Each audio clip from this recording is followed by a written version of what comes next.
when a scientist comes to work with us, there are some who suspect him of adopting our theories because we all need to speak with one voice. When we worked with the stonemasons there, we didn't know what they were going to say. Just because there is a stonemason or that we think this way doesn't mean it will represent the profession. If the stonemasons had told us, no, it's super simple, we do it in 1 week, I would have bowed to it. I'm not a stonemason, you're right, I would have asked to see.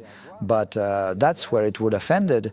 What we are criticized for is not being archaeologists ourselves. I'm not a frustrated archaeologist. I love my job. I wouldn't have done any other. We looked for French archaeologists who had worked on Barabar and who had gone to the site. There are none. In fact, there are very few people in the world who worked on the Barabar dossier. It's important to go on site because we demonstrate it to avoid certain errors and especially to have an original and unique perspective. Because if it's just to repeat what others have said, I don't see the point. We're just recycling publications. This is called a Wikipedia page. 4,500 years ago, history forgot. It lost the memory of how this pyramid was built, but what else did it lose? It had forgotten the anti-earth mechanism too. It said that mechanism didn't exist, even though authors mentioned it in books. No, it's not possible, because otherwise we would have found it. Fortunately, we found one under the sea and realized that not only did it exist, but it was far beyond what we imagined. And his mother questions history at that moment. All over the world, we should admit that the human being starts. He starts by creating gigantic things, assembling cyclopean walls with blocks of several tens of tons, complex shapes without cement, to finally exaggerate with the unbaked clay brick. And everyone must have gone through that. And we say, yes, Homo sapiens is the same everywhere on the planet, so they go through the same stages. But the stage of the polygonal wall, of these walls with polygonal shapes that are assembled against each other, through which cannot be passed a razor blade or a cigarette paper between them, it's much more complicated than doing the other. So he would start with the more complicated. He starts by transporting 200-ton slabs to then finish with very small blocks. There's a logic that escapes us in this. We need to find a rational explanation. If people are still interested in all these mysteries, and if people like us make films that people go to see, it's because we haven't answered the... Because if the matter were settled, we wouldn't be talking about it anymore, and that's it. But everyone feels that there's something special. Why? Because everything that has been said has never been proven.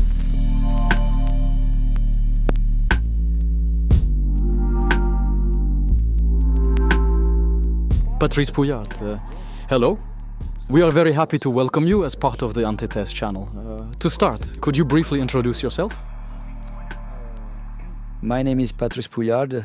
I am director, screenwriter and editor in this profession for a long time, and in the field of research on the planet's past for a long time too, since it started in 1999. And I was destined for a career in making fictional films at the cinema.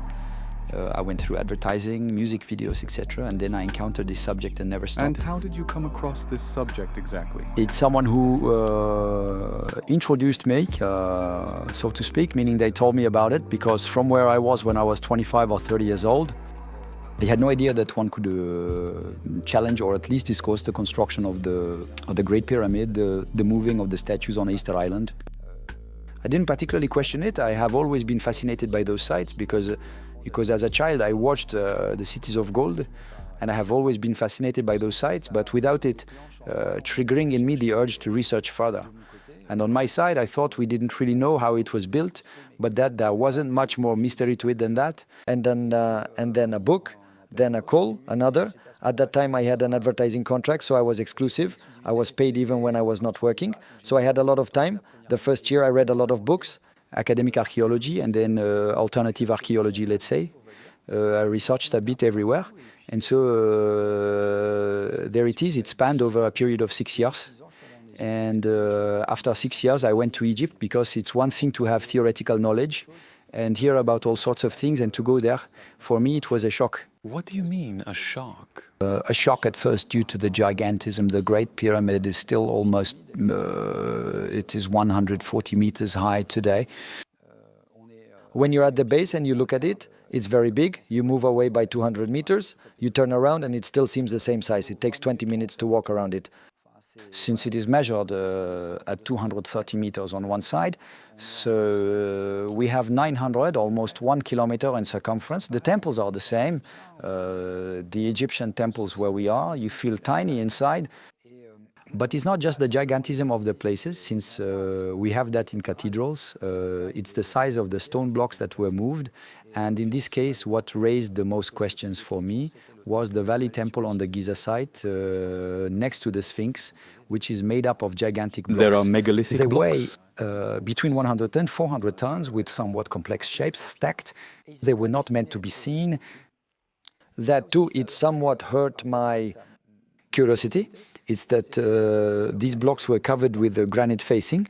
And I heard an archaeologist saying that when these are limestone blocks covered by granite facing, it's the limestone blocks inside that weigh between 100 and 400 tons. And he said it's a demonstration of power. But if the blocks are covered with granite facings, you don't see that they are limestone blocks and weigh that much. So there is no demonstration of power unless you see them once the granite blocks are fallen. And that was the first thing. And then for the somewhat polygonal and bizarre shapes of the blocks, I had heard that this was done to save material because it was simpler to reshape a block as little as possible when it came out of the quarry. But actually, no. By questioning and asking stonemasons, I realized that it was more complicated to assemble blocks with complex shapes than to assemble blocks with standardized shapes like we do with our cinder blocks and bricks. So there you go. That's to finish answering the question. As a director, as a screenwriter, having spent 6 years doing research, having gone there and realizing there was a kind of dissonance, I felt somewhat obliged to make a film about it and to say, here it is. We will talk about it. Let's open the debate. And it was the revelation of the pyramids, which worked very well. With nearly 1 million views, that's it, even more worldwide. The revelation of the pyramids is no longer online. I left it on YouTube for a long time. I stopped it because I think that it's in a different context. I really like this film, but it's in a completely different context. Then it's one thing to talk about the subject, even give lectures in front of 50 or 100 people, and then to screen a film for the whole world. Because in fact, when I stopped it, we were at more than 130 million views. 5 versions, only 5 versions. It was released in 22 languages initially. And so it was in the classic circuit, let's say. And it was, it was a huge hit actually. And so it triggered many things. And there was a lot of feedback. And so, as I was saying, it's one thing to speak in front of an audience of 50 or 100 people, and it's another to release a film that will get so many views worldwide and also be so criticized. Because yes, there were indeed many criticisms. A lot. Then it's due to several things. To be honest, I was a bit defensive when I made the film, because I had spent 2 years meeting other producers and I had not planned to participate in its production with other producers and television networks. Then I was told, no, by Egypt, nobody is interested in that. The average viewer attention span is 45 minutes overall. It will never work. Just drop it. It's not worth it. And that's when people dared to remind me, or otherwise I felt more like being shown the door like a Jehovah's Witness, you know. And I stayed with the subject like that. But telling myself, well, it's true that we're talking about stones, we're talking about blocks, we're talking about cuts, we're talking about granite, we're talking about... It's not super appealing anyway. How are we going to be able to stage this, dress it up to convey as much information as possible so that people don't get bored? And so that's when the idea come to stick only to real facts, but to narrate, to fictionalize the narrative. That's what I was trying to say. And by telling my own story through a woman, well, that came later because it was... At first I wanted Jean Reno to do the voice of the documentary. It was a bit cliché, a deep voice and all, but I liked his voice and thought it was cool, but actually it was very complicated to have it. Yeah, and that's how the idea of a woman's voice came about. At first I found it a bit offbeat, but then thinking about it, I realized it was really interesting. It brought a bit of softness. And then it was good for all those who are a bit macho, who think, oh no, if a woman understood, I'm capable of understanding, catching them at their own game, but really at the base, they are stonecutters, it's masculine, many more male archaeologists. Well, we are really in a thing, so it was good to have a voice that softened the message a bit. So indeed, with the fictionalization of the whole, That's it. that's also what got people talking a lot, I imagine. It's a bit hybrid. In fact, it's like the Da Vinci Code. The Da Vinci Code starts its novel by saying all the facts in this book are true, but after that, it's the story is fictionalized. I found it interesting. I thought, why not? And besides, I'm not the first to do this. There are archaeological, Egyptological, academic documentaries that do this, that have Khufu speak, but no one has ever heard Khufu speak or read anything he wrote because there is nothing about him. So they suppose that he says things, well, there you go, we fictionize, we recombine, and then we imagine Snefru, young Snefru, his father, looking at a pyramid in the distance, saying, later I'll have an even bigger one. All of that is fiction, and what I'm talking about is really in a film. It was a series that was broadcast on Canal. So there was that thing, then afterwards, there's mainly the genre I am placed in, which is thriller, so a bit of a spy film, because it fit well. There's a secret informant, and then there may be things, but then these are things that actually happened, meaning that the Pyramidion, I came to film it in 2005. When I finally returned in 2007 with the whole team and the equipment, it is no longer the same object. So that I had never clarified that, but it's interesting because it's a dramatic accident in the film, so I use that to say, oh, but what is this Pyramidion doing?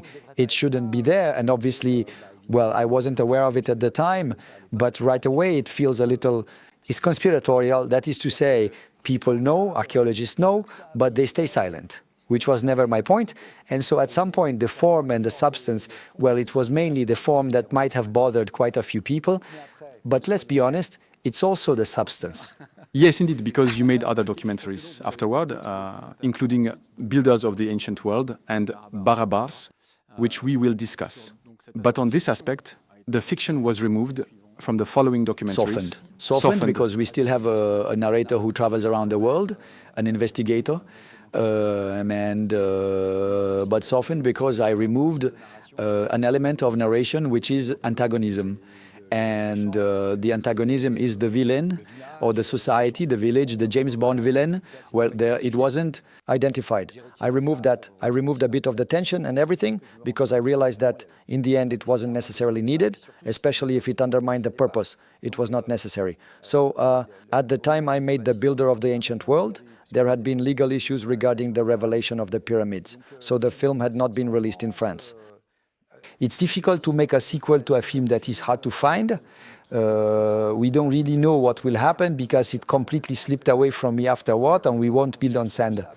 So the idea was to say, okay, there have been quite a few criticisms. There are criticisms that are perfectly justified because I gave an example. At one point, I talk about the hieroglyphs of Abydos, and of helicopters, etc.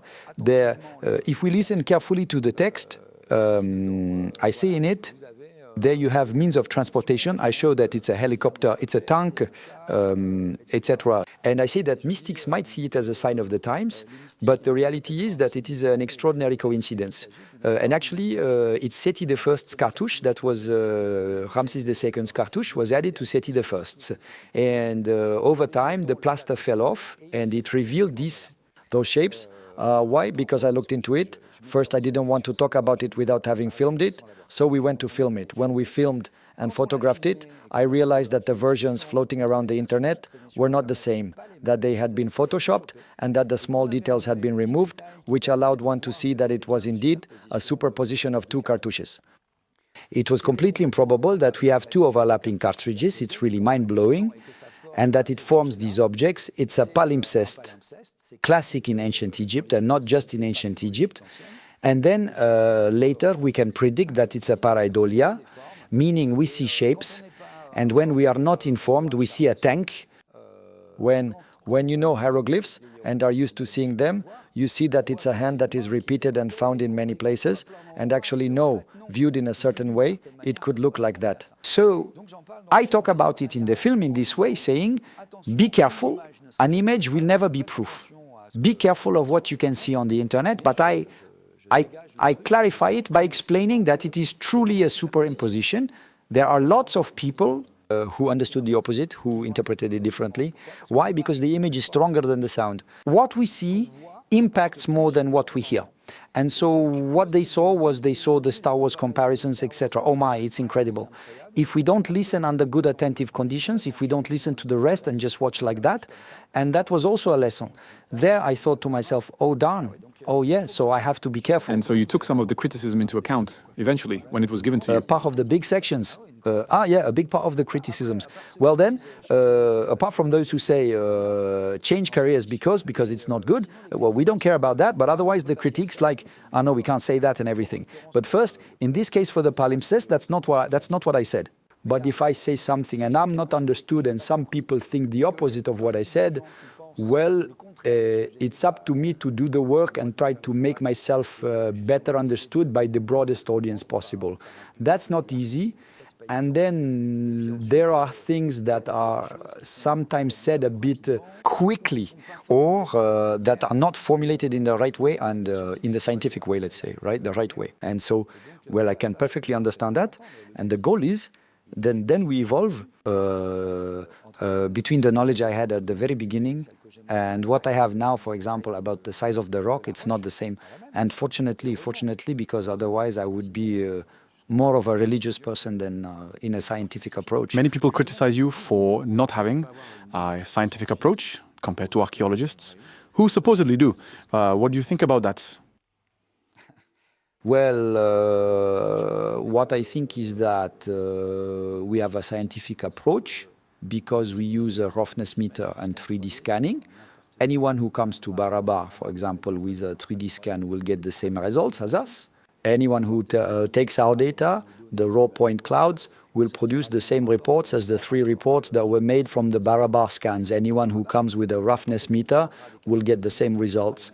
And that's why in the industrial world we have no problem. People follow us, they are ready to send us equipment from the other side of the world. So that's great because those who work in what we call the world of roughness, very specific, which allows us to determine the level of smoothness, flatness of a part. Because originally, it's not necessarily for rock, it's for metal. Well, these people, when they see the rugosimeter numbers, they know what we're talking about. There's no need to explain anything to them. No, it's fine, I understand. We are close to the glass there. Now, I'm trying to understand how we can do that. So how do you explain that archaeologists precisely, or Egyptologists or specialists in this historical field do not understand that? It's not that they don't understand it, it's just not in their, how to say, it's not their profile. To be an archaeologist, it's more about art history. Obviously, there is experimental archaeology, but just because we talk with a stonemason doesn't mean we become stonemasons and have the expertise of a stonemason. And if we think that, it's a deep disdain for trades and professions like stonemasonry, which takes at least 7 years to become a true stonemason. So it's simple, it's a chisel, but 7 years still. We think that maybe people are talented and just do it. No, it's a job, and like all jobs, it is learned. So it's a matter of profile. I think there are many who are not trained for it and who do not understand. And but that it's not a big deal. They are more trained in other things, so it's a form of complementarity that needs to be achieved. Let's say they could call upon them like you do in your documentaries. Then they call upon sometimes to stonemasons to.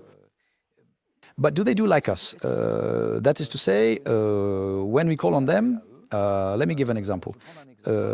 In the revelation of the pyramids, I interviewed Philippe Robert, who was the head of one of the largest granite cutting companies in France. I asked him questions. The critics came saying, he's a modern stone cutter, he can't know what is done. He works with machines, he can't know what is done by hand. Okay? So, in Builders of the Ancient World, I take a stonemason who works in the old way with tools that are very similar to the tools that were used by stonemasons thousands of years ago, except it's tungsten instead of hardened steel, etc. And who used machines for a day in his life but preferred to work by hand. And then we said, that's just the opinion of a single stonemason. Okay, in Barabar we include 7 stone cutters. then they tell us, yes, but no, they don't know actually, it's the historians. Those are just critiques from a few people. It's not, the majority of people don't question it. And when a stonecutter talks about stone cutting, people trust them, especially since the people we interviewed are experts in their field, they are stars. These are people with between 20 and 40 years of experience, so they are not newcomers like that overnight. If we take the example of the vases we found at Saqqara, there are hard stone vases and soft stone vases. They are not worked in the same way. We have earthenware vases. When we go to museums, for example, we go to the Louvre Museum. We have the vase collection. Everything is mixed. Hard stone vases are from Nagada III, the third period. So we are often told that even if we have found, I don't know how many thousands of hard stone vases, it happened over thousands of years. No. If we stick to academic chronology, it happened over 300 years, 400 years, 500 years. So then we make a ratio with the number of vases we find, etc. But when we are faced with these vases, working granite is not at all the same. We do not work granite the same way as we work alabaster, as we work limestone, and that only stone carvers can determine that. When we are faced with a granite vase, and this granite vase presents curves that seem almost perfect, that is to say, almost perfect. We will have symmetry. We will have. It will be completely circular, centered, not crooked. And we see there are vases that clearly stand out from the rest compared to others. There are others that are copies, which seem to be later copies, and those are very precise. When we see this, we wonder with what tools it could have been made. But just asking the question of what tools were used is already not admitting that it could be with the tools that are given for that time. And why do we ask ourselves this question? Well, because over time, when we know what it means to carve granite, well, at some point, the question is also legitimate to say to ourselves, well, after all, it was today we can cut granite by abrasion, by wearing it down, by sawing it. We can cut it with high pressure water. We can cut it with sonic instruments that won't rely on abrasion. They will, by resonance, break the crystals and achieve a cutting principle. Then we can carve it, we cleave, meaning these are plans for granite, we insert wedges, we hit them, and if the wedges are well positioned in the direction of the rock, because rocks have a direction, we will extract an entire slab that will provide a surface that will be almost flat, not completely flat, but almost, meaning there will be very little work to do afterwards. That's the work of a quarry worker. But we face with that, we say to ourselves, well then, what if it had been done differently? Because these are the techniques we know today. But maybe there are other techniques, maybe other possibilities to achieve that. Maybe it's the use, I don't know, I won't say anything, that way we avoid saying something. But maybe there are things we haven't discovered and that our ancestors at some point found a super simple technique to do that, which allowed them to make vases that are almost symmetrical. So, when we call upon stonemasons, we don't wait for them to confirm that it was indeed done with a copper chisel. We prefer to present it to them and ask, in your opinion, how was this done? And if we could avoid giving a date by saying, we have this vase, they say, but when is it from? Was it made last year? How do you think it was made? And if they say, well, that was made with machines. If there is no possible doubt, no, there is no possible doubt. Well, the only thing that could prevent him from saying that is if we tell him, well, this vase actually, it's a vase dating from Saqqara, and then, but there I can't say the same thing. So we have an approach that is slightly different, and we try to really start from scratch. Now, that doesn't mean we're thinking it's the Galactic Confederation with laser machines that cut these things, but simply to consider that there might have been more advanced techniques in the distant past, pockets of knowledge and accomplishment, and that we can move away from the perpetual sense of progress that goes basically from the wheel to reach today's smartphone without interruption, in constant progression. And there are examples that show us there is a lot of knowledge that has been lost in the world. And one of the examples precisely is Barabar, the Barabar caves. So you recently made a documentary on this subject. So perhaps what was the origin of this project? How did you conduct your research? And then maybe what is this site ultimately? So the thing is that I saw a photo. There was I don't remember how long ago now, on the internet. And it turns out that Jérôme, my partner who I work with, had seen it too on his side, but it was very, very long ago, you know. On the internet, these two photos which showed the exterior of Vapiaca, so with the entrance that is carved, and the interior with its walls completely smooth like Miros, and especially... And so, Barabar, these are caves in India. These are caves in India, that's it. But at that time, I didn't even know there were caves in India. We saw that photo and said, hey, one day, we should go check that out. And it was while doing Builders of the Ancient World that, well, the idea came back. Let's explore that. So we went a bit blindly, because we didn't know. I had some writings, but, well, not really convincing. Well, in any case, it doesn't allow you to get an idea. At some point, you have to go there because a photo can be taken in one way or another.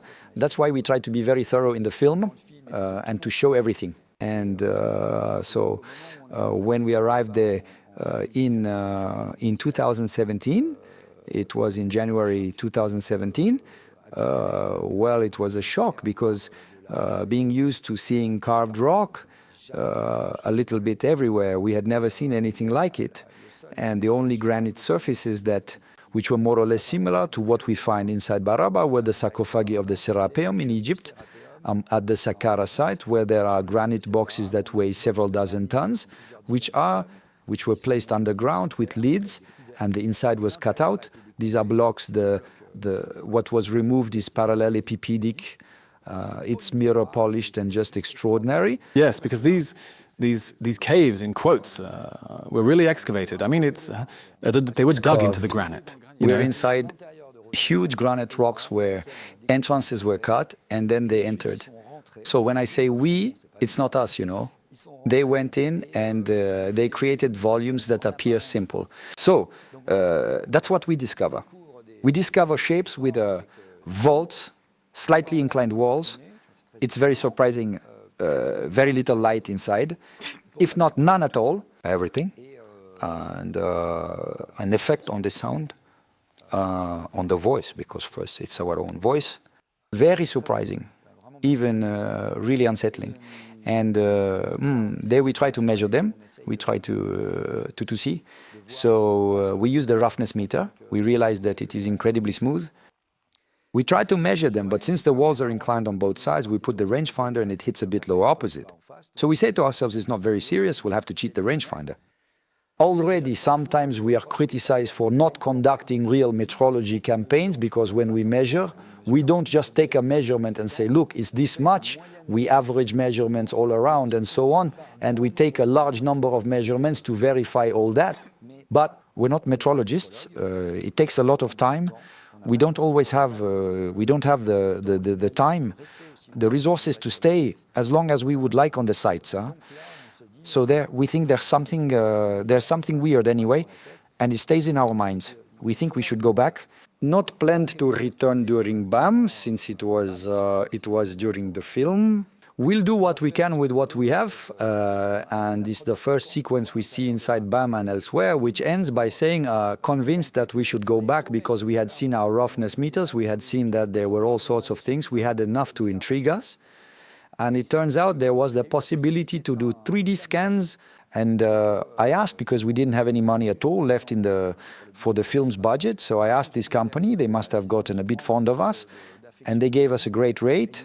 And, well, it was still very expensive because these techniques are costly. And we took the operator, the 3D scanner, and we went there and spent 3 days doing that. While we were conducting sound recording experiments as well. We were beginning research on acoustics. And so we weren't far from, there was a first version, which was the beta version of BAM. And it was completely modified afterwards and changed. And we were reaching the end of that. And then we have a GP who gives us the first plans and tells us, well, it's symmetrical, the rooms are symmetrical.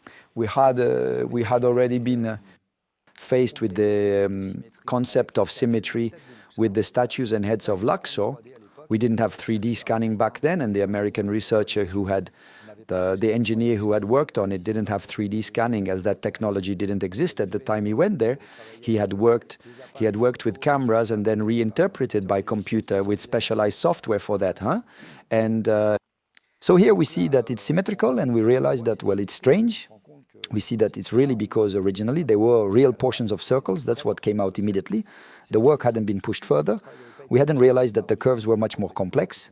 And so we have 2 or 3 pieces of information that come out like that and tell us, there, but it's astonishing symmetrical. It means that these people go inside, and in addition to making shapes, which are still quite astonishing geometric shapes, completely devoid of inscriptions, representations of religious icons, statues, anything.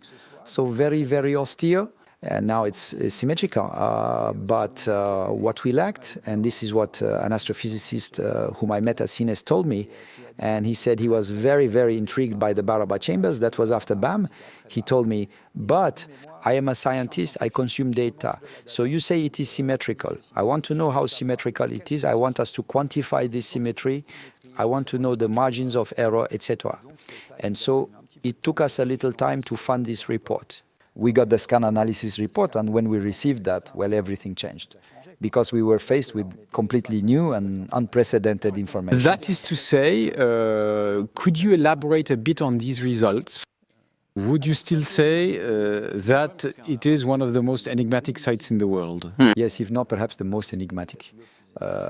It is much less spectacular than the Great Pyramid because, as I said, the Great Pyramid is 230 meters on each side, 140 meters high, the equivalent of 2 million stone blocks. It's a gigantic construction site, to say the least. There, it seems simple at first glance, but precisely, that's why we dedicated an entire film. It's because we have no point of comparison. These chambers are unique in the world. So there was no other place in the world that closely resembles what was done at Barabar and Nagarjuna. We have geometric shapes that are simple in appearance but actually complex, requiring even in 3 dimensions to match several shapes together like ellipsoid shapes. So flattened spheroids or several spheroids of different diameters. And to be able to join them without feeling the junction between the two is not obvious. Already in theory, it is not obvious. In practice, it is even more difficult because we need special templates. From the moment it is no longer something circular, these are templates that must be used. But what makes them astonishing is that they were made with modern precision. We have angle variations of a few tenths of a degree over 5, 6, 7, 8 meters in length. We have shapes that repeat, which are mirrored. We have the walls that are slanted, the large walls around 87 degrees. The small walls are slanted at different angles. In fact, there are only technical specificities. It feels like this site was made by engineers and not by artisans, by artists. Obviously, it's stone carving work, so there are carvers, but carvers who worked as if they had specifications and as if they were guided by engineers. It seems, and that's what the stonemason says in there, he says, no, but it's not. We don't work to please the eye. Working to please the eye means it's beautiful, it's pleasing. But if we start using measuring tools to check the angles or whatever, you will realize that it's a little off, not completely parallel or things like that. But here he says, no, but this isn't work to please the eye, it's technical work. So it's a technical object. There you go. And you specifically mentioned that there is a sound reverberation of 70 seconds at certain frequencies in the cave, which is exceptional. Is it finally in such a small one? It's a Vadatika. It's a chamber that is 4 meters and a bit in length, so 4 or 5 meters. So it's really very small. It has a rounded shape. When viewed from above, it looks like an Eskimo. This one is quite crazy. It is very, very astonishing, and one does not expect in such a small space to have reverberation that lasts 70 seconds. For comparison, it's between 10 and 15 seconds at Notre Dame, which has a gigantic volume. Here we are on something that doesn't look like much either. It's in the low frequencies. That's quite astonishing, but the sound experience inside these rooms is truly astounding. I went to the Abbey of Toronnet, the Abbey or the monastery, the Abbey of Toronnet, I believe, which is in the south of France, known as one of the most magical places for singing Gregorian chants, etc. Well, yes, it's pretty, but it's not Barabar, you know. Barabar, it's something much more... it feels like Barabar is the quintessence of ancient temples, because the ancients have been concerned with sound for a long time. The Greeks with their amphitheaters, the Romans as well. So the Greeks with their temples, the Romans with their amphitheaters, were really dealing with the management of acoustics. Shows were performed that could be heard by everyone without a microphone, so it has always interested the sound. But Barabar, it feels like all those temples that are immense, decorated, etc., that we took the sound principle, the quintessence, and that's just what we did. So that was done before. And it is perhaps that principle which was then developed in the temples, I don't know. But yes, the sound experience, it is very strange, very astonishing. The voice comes back amplified very strongly. Sometimes it's more than 60% for the voice. And when you are on the resonant frequencies, when you hit the resonant frequencies of the volumes, you can hear the harmonics of your own voice. So high musical notes in your own voice. In fact, you hear your voice like nowhere else in the world. And so it was certainly perhaps designed for it's always difficult indeed. The traditional explanations is that they were caves for sheltering from the rain or something like that. Given the results you have found, what do you think? So there are already two sites. There is the site of Barabar and the site of Nagarjuni. On these sites there are small plaques. Well, they are not small plaques because it is engraved directly into the rock. On the outside of the granite rocks, there are inscriptions that were made which are really not clean, not professional. That is to say, the stonecutters say those who made the inscriptions did not know how to sculpt. It is a craft, a discipline there. And you can see it in Egypt, for instance. You can see it in other places where Sanskrit has been engraved. It's magnificent. That's not the case here. It's not very beautiful. The letters, the depths are not consistent. There is no technique. In fact, there is no technique at all. So he says that it was done by the one talking about it on site. He says that it was done by someone who had absolutely no mastery of engraving. Because if one had even a minimum understanding of engraving, I mean, a painter recognizes another painter anywhere in the world and at any time. So an engraver sees that this was not done by an engraver.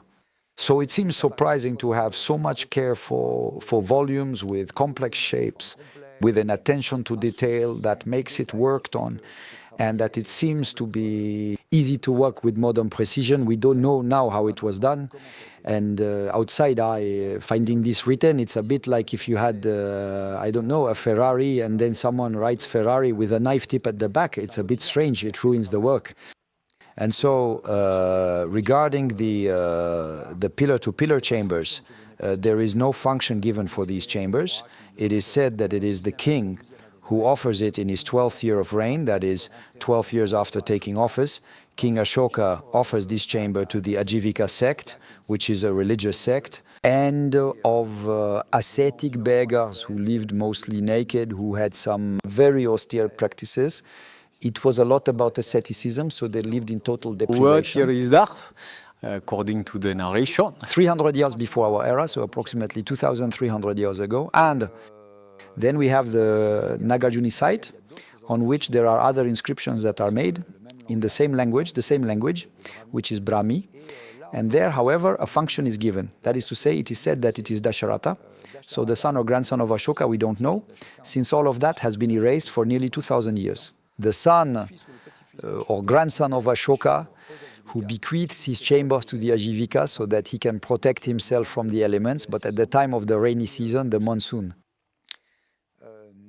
The simple fact that this is written, either we are dealing with symbolic writing, they are talking to us about the monsoon, because we are being told about astronomy or something like that, or I don't know, or it refers to something for which the reference has been lost today, but something sacred, grand, since it's a royal gift to a religious sect. So we expect him to offer something other than shelter, or a divine shelter, a sacred shelter or something, which is not the case in the way it's stated.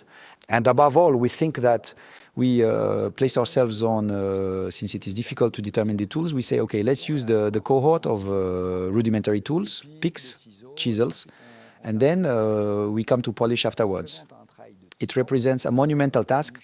One room takes a minimum of 10 years according to the stonecutters who are used to carving, so they know. And with modern tools. No, even with the ancient tools, they know, and as the work progresses, they find it difficult to estimate because, in fact, roughing out the shape can go relatively quickly. We know more. I don't know how much it is per cubic meter per time. It can go relatively quickly. On the other hand, going from a rough shape to these symmetrical forms in length, in width, polished like a mirror, the respected angles, that precision. So there, it's something else. And there, we don't know how long it takes to move from one to the other.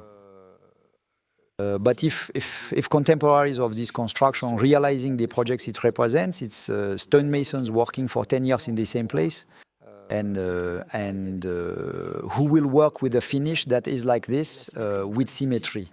So it really requires very particular care if they write that these are simply shelters against bad weather, when a single cavity would have sufficed. It's that, in our view, when these inscriptions were written, we were not already contemporary with the project.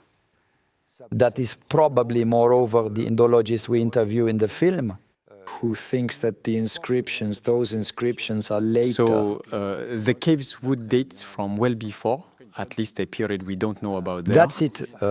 It's very difficult to estimate since we can't date the carving of a rock. So we can date the granite deposit there. We can know when it dates from. And on the other hand, the moment when it was carved, that we cannot determine. So what could allow us to carve it is to find the rubble. And the rubble, which is probably somewhere in the underground, because it still represents a block that is 100 meters long, 40 meters wide, and 1 meter high for the 7 chambers, if there are 5 completed and 2 unfinished. So that volume should be somewhere. And if we had the possibility to locate it with ground-penetrating radar, so the tools that will allow us to scan the underground without digging. So as a result, it is non-destructive. That's the good part. If we had the possibility of finding that rubble, and that all this must be done according to the highest standards, it is not us who would do such things. It involves collaboration with UNESCO and the Indian government, on-site archaeologists. Everything must be protected with no pollution. The archaeologists are covered in protective suits. There must be no organic pollution.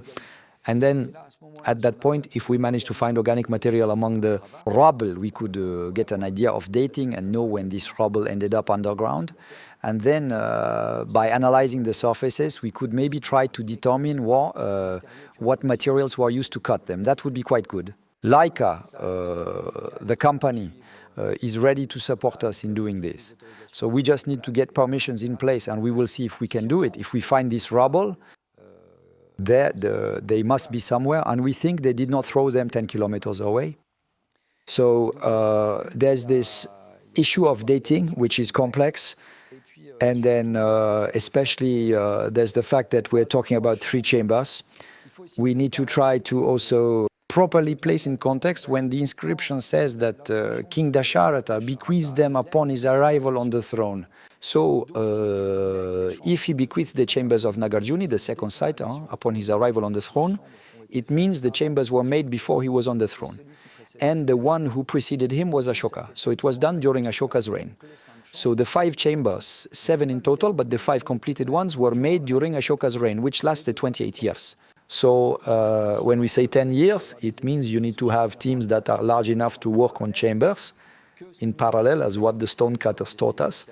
You also need to have left-handed stonecutters. It might not seem like much. Why? Because in certain places, as we are indoors, you can't strike with your right hand. You have to strike with your left hand to get the angle, because you're going to strike the surface in that way. These are details, you know, but they discover a lot of things, and actually about the, well, I'll maybe do a little bit of publicity because the film is freely available on YouTube. We will put the link in the description. Yes, so, well, when it's free, you are the product, so it's monetized. Now, for those who want to watch without ads and who like what we do and want to help us finance the continuation and fund our research, because actually we fund our research through film production, it has reversed. I was a filmmaker at the beginning. Well, more and more we're becoming researchers, and so, well, as a result, we have a streaming platform, so we will also provide the link, and there you can watch the film without ads. And you can especially see the bonuses that we put alongside. And in particular, we have the tours of the 6 room tours with the stonemason we brought on site. and who, moreover, was able to determine by running his hand over the porch that the porch on one of the rooms, the only room with a porch, is a later addition. So the question arises why no stonemasons came before to do it, but that's not our concern. But so there you go. The expertise of the stonemasons is really very, very, very interesting. So for those who want, they can see these visits, and notably what I mentioned, the junctions of different shapes when the stonemason runs his hand in the Vadatika chamber and says, but it's incredible, I feel nothing. And he is astonished. And when a stonecutter with 40 years of experience is astonished and can explain these things and speaks with great humility, it's nice in these times when everyone sticks to the truth. But with the techniques of the time, is it plausible to perform that work? Or would modern techniques be needed for that, for example? What do stonecutters say about the plausibility of it being done with the tools of the time? Stonecutters have considered some mechanical tools, but mechanical tools, it's not a Black & Decker sander with a cable and a plug. Maybe counterweights with impactors to precisely be able to explain. There are some of them who can explain the regularity. There are others who say, I don't know how it was done. Some say it's impossible. And even today, would it still be impossible to do? It's difficult. We have no point of comparison. It doesn't exist. We have inquired. We have informed ourselves. Stonecutters are very knowledgeable about everything that has been built in stone, carved in stone all over the world, because there has been a lot of cultural exchange since a long time. So we asked them if they knew of a granite surface 8 or 10 square meters, a vertical wall, not inclined, but a vertical wall that had been erected and polished. It doesn't exist. And besides, it would be outside, and outside is much easier than inside because there are other problems that arise when we are inside. It's the dust that we can calm it by wetting, but the more you wet, the more humid it gets. It's hot, so it's a breeding ground for bacteria. If it's dark, there's not much light. When you put people in there, as the stonemasons say, you can't work 10 people in there. After 2 hours, you have to get out. You have to ventilate. Ventilating is complicated because there's only one opening. So there you go. It's not that simple. So are now. they still mysteries, actually? These remain mysteries. We think, and it's what we say in Barabar, that it is the human hand that guided the tools. So these are tools, portable tools, not necessarily chisels. It could be other methods. Maybe they were able to mechanize certain parts. To mechanize, as I was saying, it can be quite simple. It can be you don't have to rely on complex forms of energy. It's difficult to know. We have it's difficult to determine the tools like that without having been able to do surface analysis to find out the residues of metals, of minerals that might be present in the polish, if we can find any. All these little traces, because today there are microscopes that are more optical, obviously, but that are capable of really getting into the material and determining these kinds of things. But these are equipment that does not move, that are in labs and are not transportable. So the chambers are also not transportable. We will need to wait for portable equipment that allows us to do this or to record. It won't be long before it arrives, it's going so fast that, and there we might have a little idea, but doing reverse engineering to know how it could have been done with which tools is difficult. Now, I was saying to a stonemason, well, yes, but today it would be simple. We would have a robotic arm that would come inside, and he told me, no, it wouldn't be that simple. You're mistaken because, well, first of all, if we did that, we would need machines that we could dismantle and reassemble inside, given the width of the doors. You couldn't get through. We can't fit big machines inside. And then he said, when I work with machines, because today this stonecutter who works by hand uses machines for all his orders. So the guy says, you'll stop by the workshop.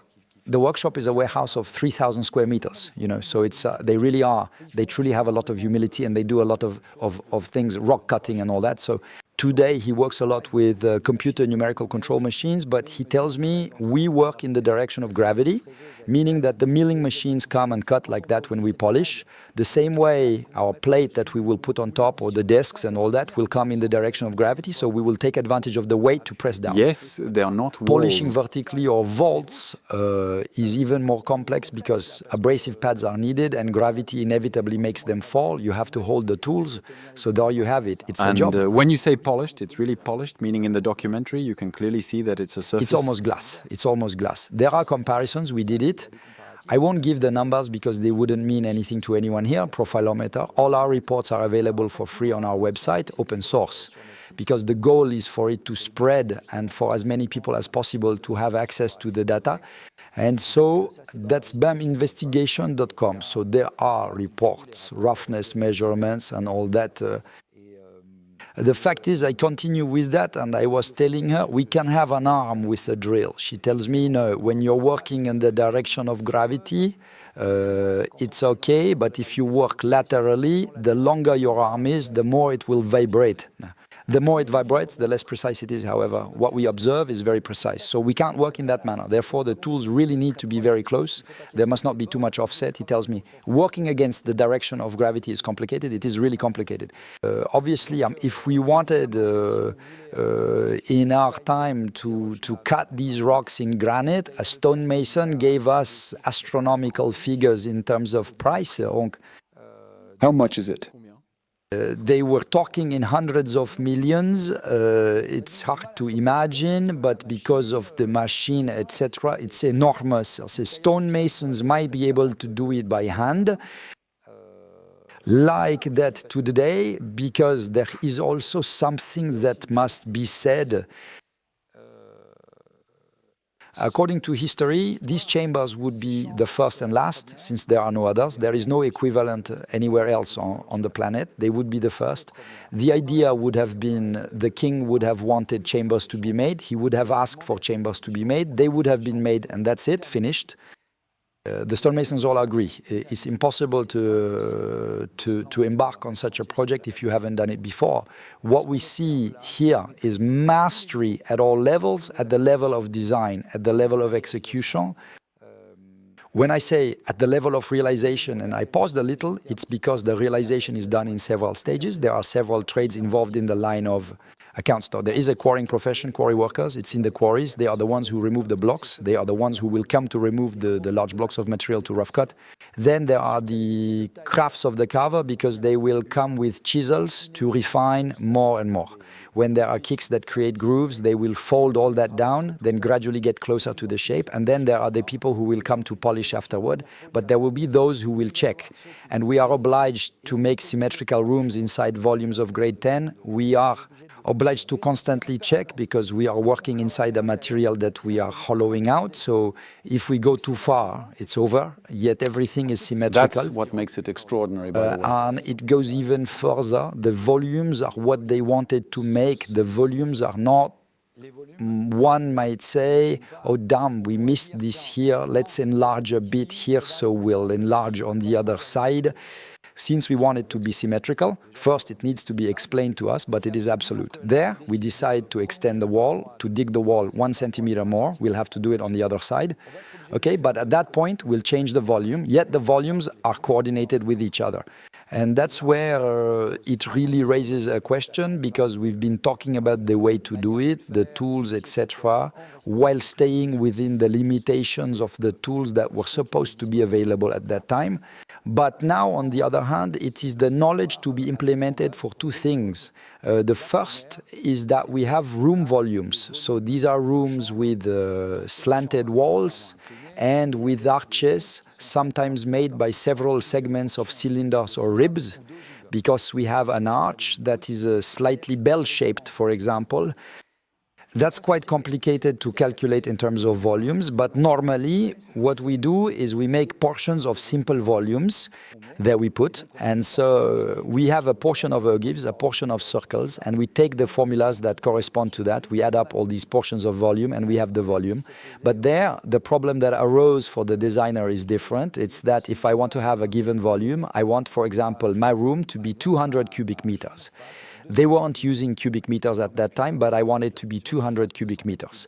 At that moment, I will have to determine each dimension of the chamber, each arc of circles, determine everything to give it to the stone cutter, telling them your height is this, do not vary, do not move, your tolerance is plus or minus 2 millimeters, that's it, but you cannot go beyond that.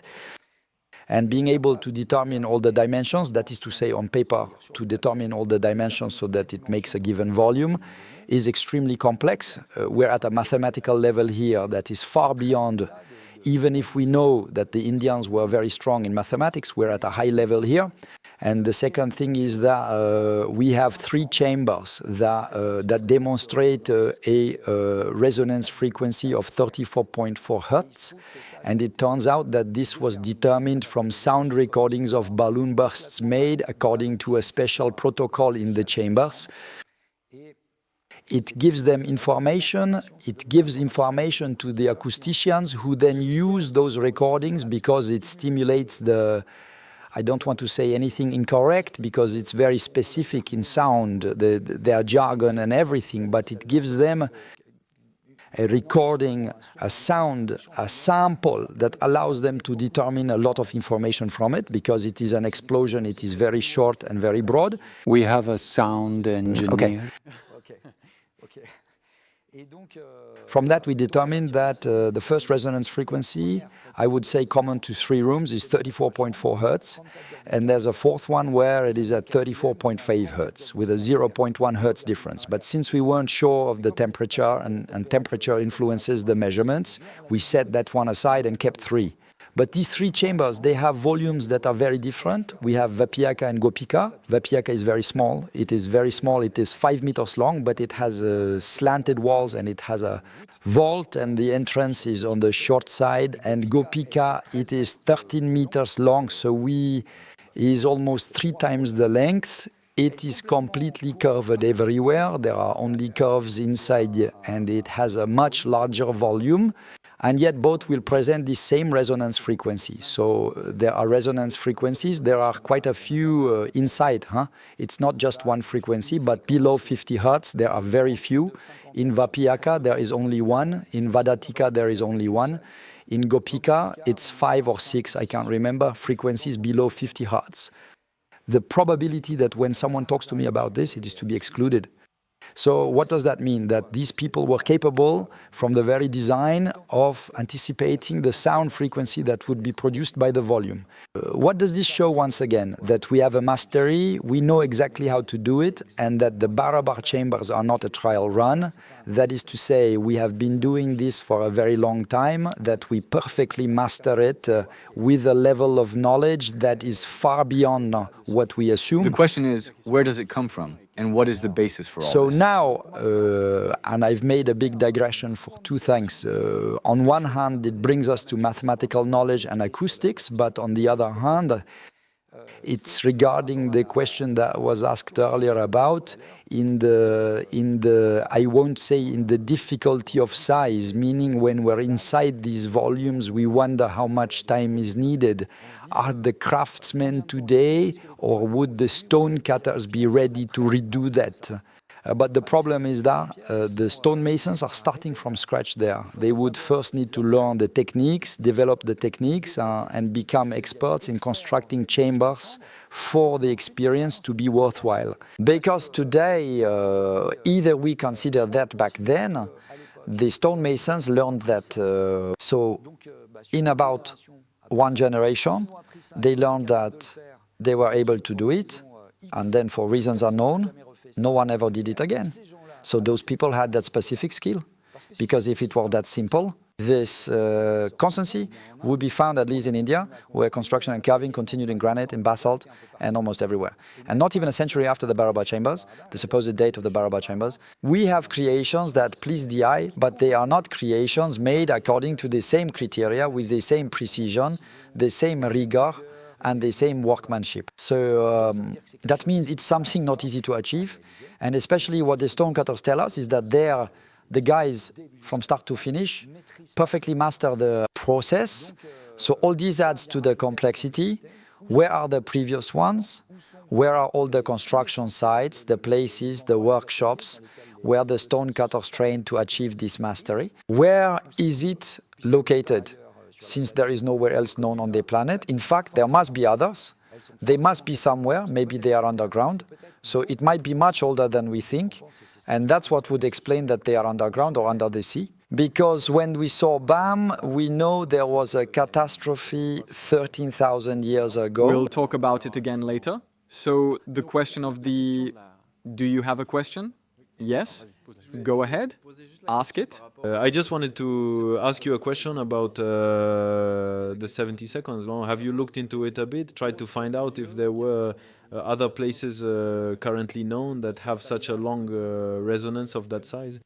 Not to our knowledge, but that doesn't mean there aren't any. We make reverberation chambers for precisely to test the absorption of materials. When we make reverberation chambers with very, very strong reverb, we try to eliminate resonance. We break the resonance, whereas in bar-to-bar, it is reverberation and resonance at the same time. So that's why in the film we say it's a textbook case, that it doesn't match what we do today. We have no use for doing this kind of thing except for contemporary art pieces. No one would venture into that because the properties are unknown. That's precisely what makes it interesting. But to our knowledge, reverberation rooms have 15 seconds of reverb. Now that doesn't mean there aren't other places that reverberate strongly, but we are at the very beginning when it comes to sound frequencies, because it's complex, because we need to find people who are creative enough to step out of their area of expertise, which is acoustics. Because generally, when we call upon acousticians, it is more to ensure that in a given place, a theater, a cinema, every spectator has the same experience, sound. So there are no, what we call nodes and antinodes. These are spots where you hear no sound, spots where you hear sound louder, so that there is no difference and there is an even distribution of sound within the space. And so, let's say 90% of the time, that's why. So it's for listening comfort, it's rather for enjoyment that we have a good experience, concert, cinema, theater play, opera, etc. Let's say that now there is a large percentage of music used for relaxation, to unwind and all, and there is a tiny percentage for health as it's in its early stages. And so today, when we called upon the acousticians, they responded within their field by telling us, no, these are not concert halls, these are not spaces designed to provide an acoustic experience, as we understand it today. When we hear the singer in the caves, we realize that there is indeed an interest in having rooms that reverberate like that resonate like that for singing, for music? Yes, but at the same time it is a very private experience. Spaces are not big, and furthermore the difficulty is that the more people we put inside, the more we will change the acoustics of the room, because unlike granite, which is hardly absorbent, people absorb. So if we put about 10 people, it's the same difficulties, let's say. It's just that when we filmed the singer, we had to strip down to our underwear, barefoot, because the noise of the jeans rubbing, for example, could be heard. So when we moved with the cameras, you could immediately hear the breaths and everything.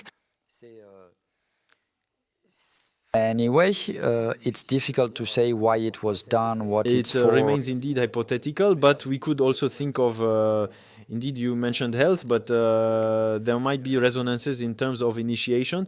Are these themes, it obviously remains hypothetical, but could it eventually... That's the question we asked ourselves, or the intuition we had often. It's because it had to do with sound frequencies, because it's the direct experience we have when we go inside. It leaps to the ears immediately. It is very curious what happens inside, and you can stay there for hours trying all sorts of vocalizations in different places, facing the wall, back to the wall, and so on. And you never stop discovering things.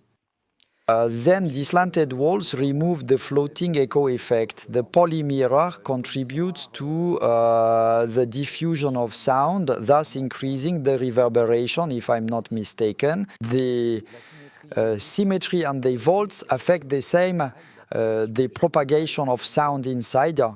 So we have 4 factors, let's say, that drive us towards the sound. In any case, an explanation that would be related to sound. Here. And so we say to ourselves that, yes, it's the use of sound frequencies. And now, how far do we go with the use of sound frequencies? If we concede to the Indians the fact that they are capable of making singing bowls, and then it creates frequencies, and that eventually they claim to heal people or cure people with that, or relax them and so on, well, that we are okay with. Now, the use of sound frequencies, especially when we see that if they were capable of calculating volumes to achieve 34.4 Hertz, it means that this 34.4 Hertz interests them. They didn't do it so that a television crew 2,000 years later could come and discover it. That doesn't make sense. It serves a purpose. It can't happen by chance with these 3 different volumes. So it shows a desire to have those frequencies. Now, what do we do with these frequencies? And there are plenty of questions. We tell ourselves that we are in India, where sacred singing is used to heal both the body and the soul. And that's it, because in ancient times, no distinction was made between what we today call consciousness, let's say. So we thought, yes, why not? It would seem logical that it's a use of sound for therapeutic purposes. Now, first, that remains to be demonstrated. And second, we can very well have sessions with bowls or sacred chants or anything in a room like this one where we are doing the interview. We don't have to have mirror-polished, symmetrical rooms with inclined walls and complex shapes. So there is probably something else, right? We don't know anything for now. We don't know. It's surprising when we see that we have this frequency of 34.4 Hertz appearing in 3 rooms with different shapes. So what will happen is that we will broadcast the same frequency in these 3 spaces, but it will inevitably behave differently since the spaces are different. So do we eliminate the potential use of 34.4 based on the shapes? And that's where we need fresh blood. And when we started with those researches, because we have our abilities and that's all, and besides we don't want to arrive with this sound bias saying we think it sounds so it sounds, forgetting everything else.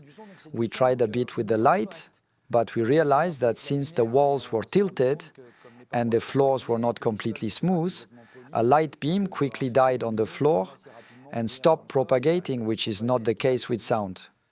So then, what could it be used for? What is also interesting is that 34 Hertz is not possible to generate with a voice unless you have special vocal techniques working with the false vocal cords, so to speak.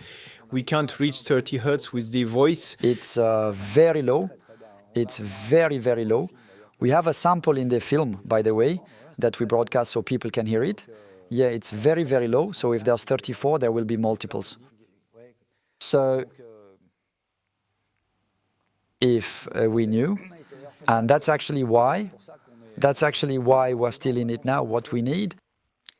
There, with Barabar, we have 2 hours of very technical film, lots and lots of information, not very technical, and at the same time there is feedback from the general public telling us, no, it's fine, it's good, it's pointed because it's specific, and we're always in the same place, and indeed it's also for the general public maybe less exciting than going to Machu Picchu or Easter Island, the Great Pyramid of Giza, in a Corvette where the journey takes us all over the world. Here we're kind of always in the same place. It's not, let's be honest, it's not super beautiful. It's particular, it's strange. Now, to find that beautiful, well, we can quickly grow tired of it. The more we know them, the more we find them beautiful. Yes, because the more we see the care that was taken, the more it makes the object precious. And then we think, well, it was precious in the eyes of the people who made it, to have deployed so much energy, so much effort to achieve this. It was really important to them. Now, What we need are people who can think outside their discipline, meaning that they are interested in sound frequencies, possibly interested in the impact of sound frequencies on the body. We would like to do the same, go back inside, monitor people, conduct tests with frequencies. So there is a whole process, virtual, from volumes, from recordings, to try to circumscribe a bit, because the difficulties we find ourselves confronted with the question of whether the transmitter, assuming it's someone doing it with the human voice, is the transmitter their own receiver? Is it someone who comes to sing for themselves, or is the transmitter singing for other people? If so, how many? The more people we add, the more it will change the acoustics within the frequency propagation. What is the position of the emitter? Is the emitter standing? Is the receiver sitting?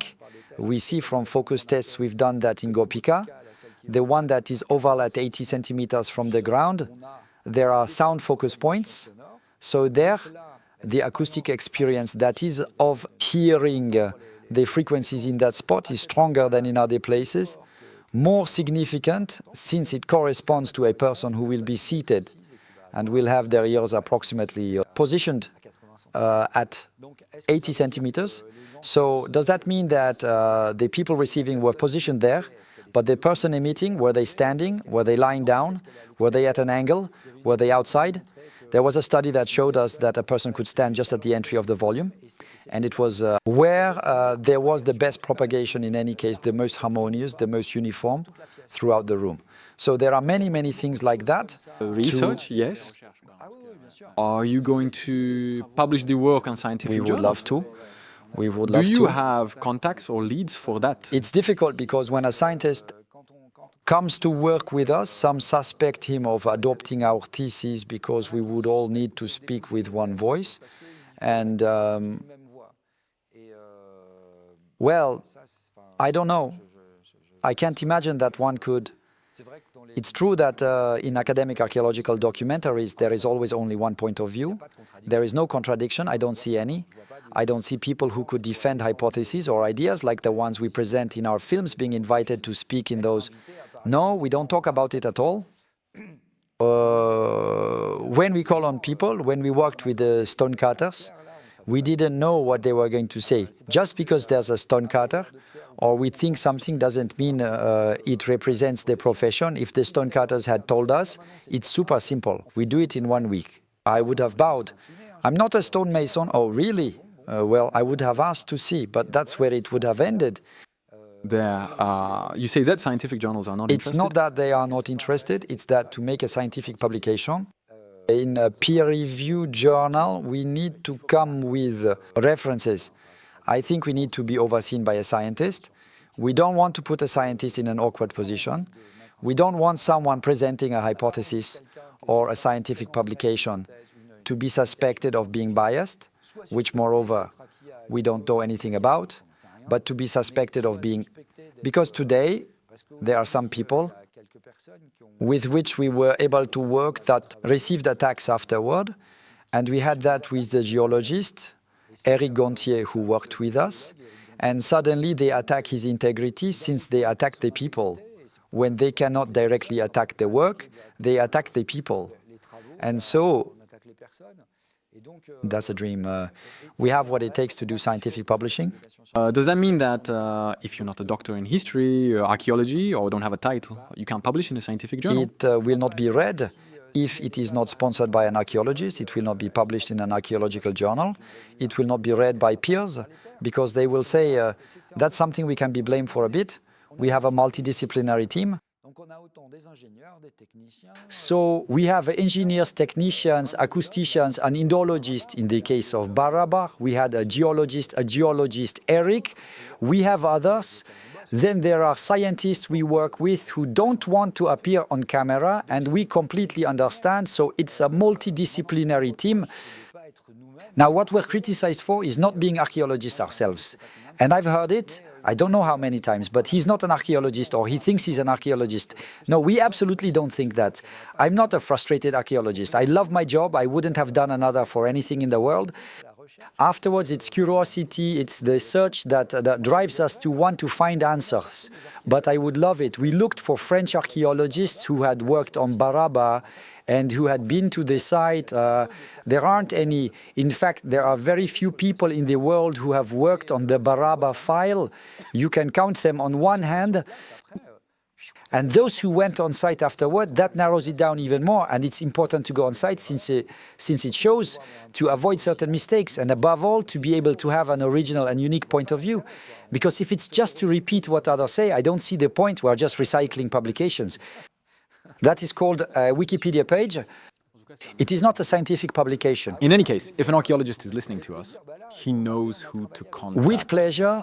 What we did there, we worked with Harry Falk, who is a professor at the University of Berlin, who has stopped practicing today, who spent his life doing that, who is passionate about India, the Mauryas, King Ashoka, and who did the most in-depth work on the chambers.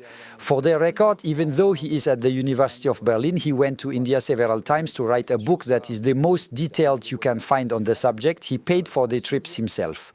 It should also be mentioned that archaeology is not like football. They do not have the same budgets. It should be the opposite, normally. So it's difficult, and there's a race for the budget inside. It's hard to recover. If I had been an archaeologist at CNRS, I would have said, hey, I'd like to scan the Barabar chambers in 3D. He told me, why do it? I don't know, but what are you looking for? I'm not looking for anything. We're going to scan them in 3D. We'll have them. We'll have the model. If one day they are destroyed, we'll still have that. Not sure I'll get anything, and especially if there's a sense that I might challenge things that challenge history. That's where it gets stuck the most. Because how do you explain that, in the end, we cannot question our narrative, our past, the history that concerns us? Everyone agrees that history is always written by the victors. Now, anyone who says otherwise and claims, no, that's not true, we see it. In France, you see, we have it with the Celts. The Celts we followed for almost, I won't say 2,000 years, a little less than that, the propaganda of Julius Caesar. The image we had, we called them the Gauls. The image we had of the Gauls was of a barbaric people, absolutely not refined, etc. Whereas, in fact, in the last 20 or 30 years, we have discovered that they were perhaps even more advanced than us socially. The role of women was completely different. Here in France, women have had the right to vote since 1947. And in China, it was much How later. much is it? It was in the 1970s. Oh, really? Well, while the Celts, no, there were women in power. The Egyptians, it's the same. They had queens. So it's, well, there I digressed. But there, each time we, for example, during the French Revolution, we will remove anything that might present royalty in a positive light, since the goal was precisely to get rid of the decadent royalty and so on, and to establish a more just, fair political system and so on, which did not turn out to be the case, of course. I shouldn't say that, but anyway. So every time someone comes, the communists who arrive in China, they rewrite the history of China to justify the fact that it is the best possible regime after 5,000 years of history. And that's normal. It's human nature, and that's how it happens. When You say there are power issues in the description of history, of the past. there has always been, Is that still currently the case for history currently considered scientific? today it's something else again. Today, obviously, history in the West is not the same as in the rest of the West. I mean the history of the world. The story told, the story of the world told by Africa or by Russia, it will not be the same. The Russo-Ukrainian conflict as seen by Russia or by Ukraine, it will not be the same version. And that applies just about everywhere. That's the first thing.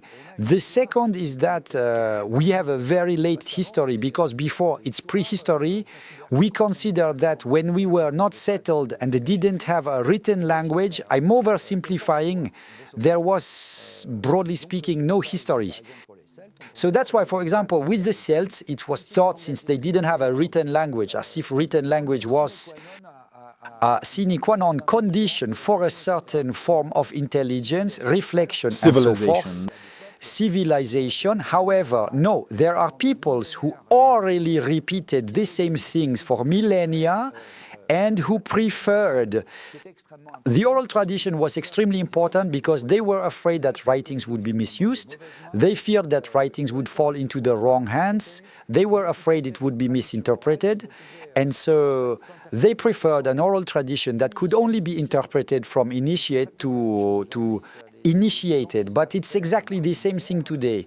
You have people who know how to make a nuclear weapon. I don't know how many there are in the world, but they don't publish it in the newspaper with the recipe on how to make a nuclear bomb. So these are secrets that are passed on from initiates to initiates today, industrial secrets as well.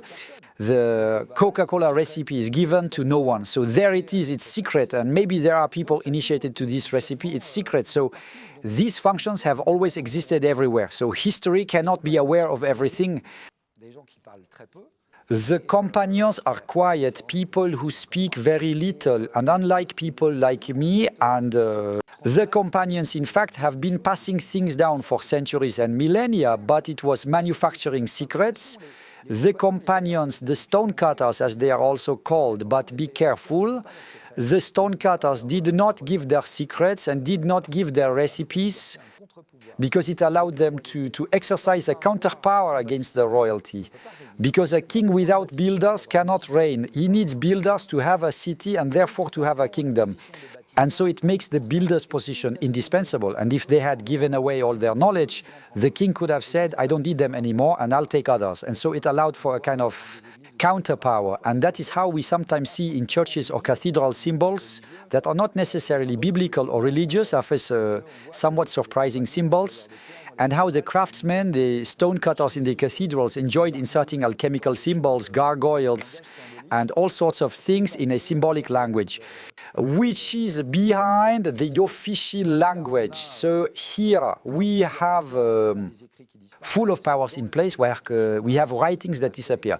In the film Return on BAM that we made, which is available on our platform, it will be out on YouTube this summer because actually we made it with a TV channel, so we haven't yet acquired the rights to put it on YouTube, but it is available on our platform, or it can be watched in English, subtitled in French, on our YouTube channel, Bâtisseurs.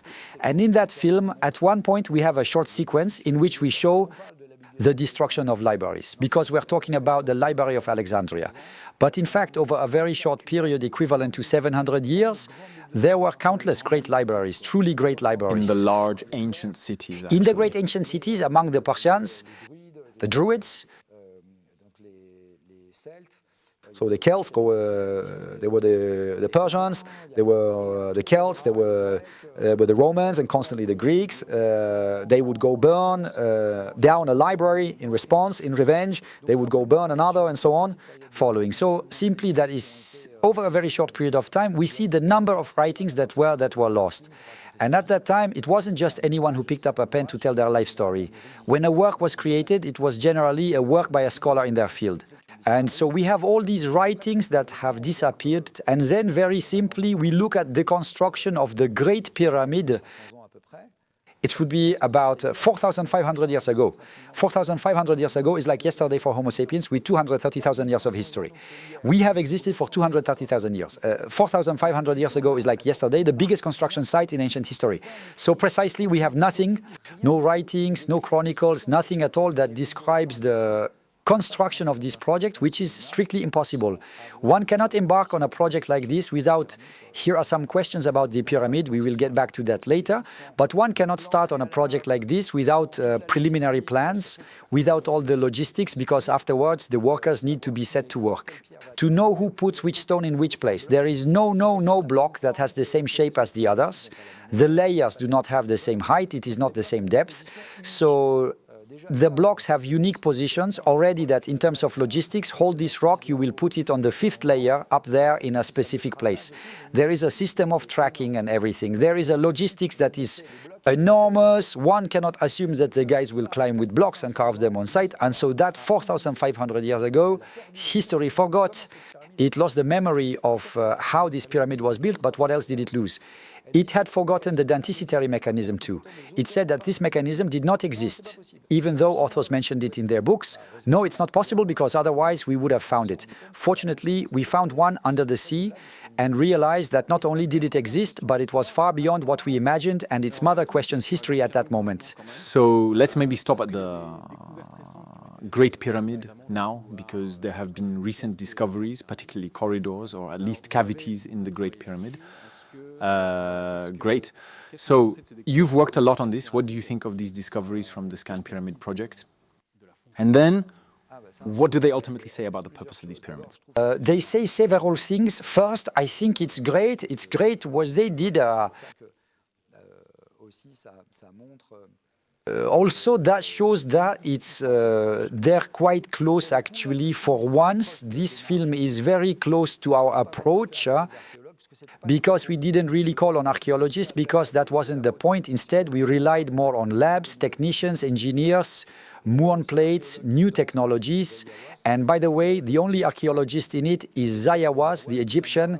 Dr. Zayawas, who comes and says, no, but science has never allowed anything to be discovered. I mean, he makes statements in this film that are quite surprising. No, but it's useless. We won't discover anything. Don't do it. He was quite wrong. So now, most likely, what will happen is that he will claim the discovery for himself, as he did with previous occasions, with the German robot, the Gantenbrück, which had brought small robots to explore the ducts, and who had the misfortune of offering it to Egypt. And so the air ducts, in which in tombs, obviously, there are always air ducts in the tombs. It's important, also fans, then phones, and she so then in this purely scientific exploration with the muon plates and all that, it suddenly reveals a cavity. I was talking about the one above the upper chamber, which is gigantic, almost because the chamber, not the upper chamber, sorry, the grand gallery is 50 meters long by 2 meters 50 wide by 8 meters 50 high. It still stretches beautifully. And so we have a space that is almost just as large above. So there are two things. The first is that this pyramid has been excavated since we have known about it. And with more or less tact, let's say, because the English were not very gentle. On Mykerinos, you can see it's torn open at one point. That's because they fired cannonballs. Above, in the upper chamber, they blasted the ducts with crowbars. It's granite, and they really went at it with all their might. Around the entrance to these famous air shafts, they blasted huge amounts of granite, breaking a rod inside. In short, the coffer was completely smashed. The ground as well, they tried to open things. It's terrible what they could do. And despite having searched everywhere, no one ever found the start of a place that could lead, because it really has no secret in everything that is possible to observe. Now, that means it's hidden. That is to say, indeed, you have to put a little robot into gaps to see what's on the other side. That's it. It's not accessible. We can't see. Look, there's a bit of dirt. We dig, we find a passage. No, all of that has been explored. So that means this space, it is hidden. It was not meant, if the rest was meant to be visited, which is not normal. If it's a tomb, normally it is sealed for eternity. But besides, it's not certain that it's a tomb. Well, I don't think so, but well, there you go. It's also, we can wonder why, but why have such a large space that isn't part of the internal structure? Well, there are all sorts of things. We can find all sorts of convoluted explanations and say it's the king, it's the will of the king, and so we don't question it. So now it shows that there are spaces and that we can still find things in this pyramid where we thought we had found, that we had almost visited everything. And the second thing is, what's interesting is that this hole, it's not a hole inside. We don't have a hole at one point and then built, thus creating a void to use less material. Obviously, this cavity, this space is walled. So, because otherwise, how do we close it on top? If we have a hole, well, we must put in lintels, put something in, and make sure it falls. And enough so that otherwise it will burst open, and the rubble will, the blocks above will fall inside this hole because it is so big. If it were like a beehive, small structures, okay? But here, it's a gigantic space. So it must have some kind of function. Very likely. In any case, it's built, it's hidden, and it's not accessible through entrance number 1, let's say, with the internal structure as we see it. And well, if we go to a tomb, a subterranean chamber, median chamber, grand gallery, and upper chamber, for just one person, we just need one room. So Jean-Pierre Houdin, in his construction hypothesis, this theory he develops, he says that the Great Gallery would be a crane for lifting the blocks. Okay, it seems surprising to create a space and a cavity, then in the end one could have covered it back up once it was finished. It very well might have served a function during construction, but if we leave it and make it in corbelling, which is still relatively complex, we have gigantic blocks that apply pressure to the lower wall, which is the one undergoing the most forces. Because actually we say that above these structures, we have rafters that are there to distribute the forces. However, structural engineers have confirmed that the pyramidal shape is the one that generates the least ground pressure. Why? Because a point is distributed into millions of points, whereas a skyscraper, when there is a point here, it is exactly vertical, so all the weight is on it. And here, it's not the same thing, so it is useless. And especially, why have rafters on the upper chamber, which is the highest inside the building, while there is the middle chamber, which is even lower, so there are even more rocks above it, so there should be even more beams if it were following this logic to support weight. However, it has fewer, and are these questions being explored by people? Is there any research being done on all this? Or? I don't know. Listen, I don't feel like it.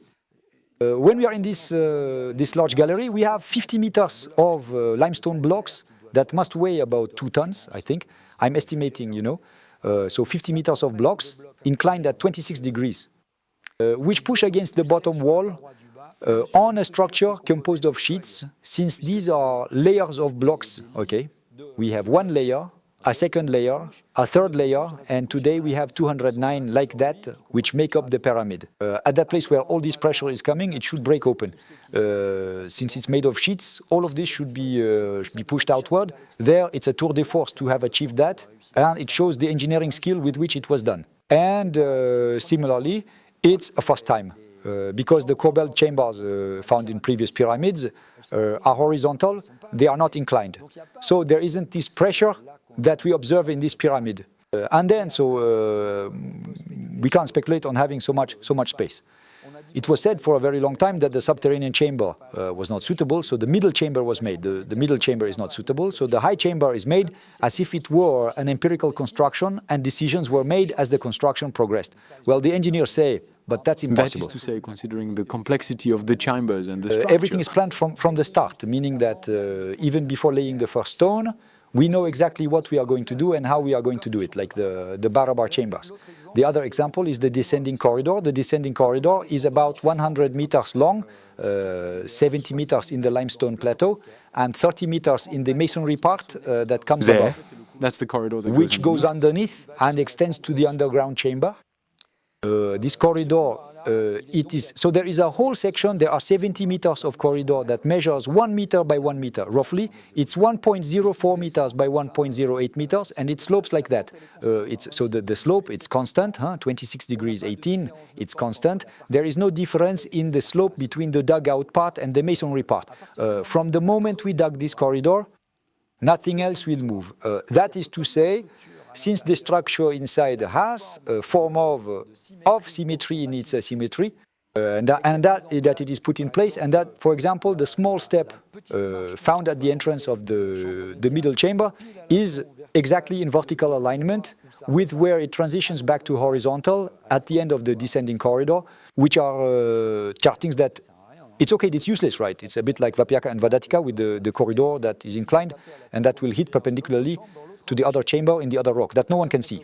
Only the three-dimensional scans that can show us that. And which apparently serves no purpose except to show the capability and ease that these builders to assemble things and to know exactly what they were doing, where they were doing it. So there's a whole logic that makes, and especially the orientations, since this pyramid is very precisely oriented towards the geographic pole with an error of 3 minutes, which is nothing. This orientation is determined by the corridor, that is descending and goes there. So once the corridor was dug, it's like our Barabar chambers. It's dug, it's dug. You can't fill it back in, you can... no, it's done. The corridor is made and it determines everything else. So when we make the corridor at this location and do it in this manner, we know exactly what works, what will be put behind, and how it will be put. And what allows me to be relatively assertive about this is that if we didn't know exactly, this pyramid wouldn't still be in place today. It would have been a construction that would have collapsed over time. It's a masterpiece of engineering, and it's the same, it's a first.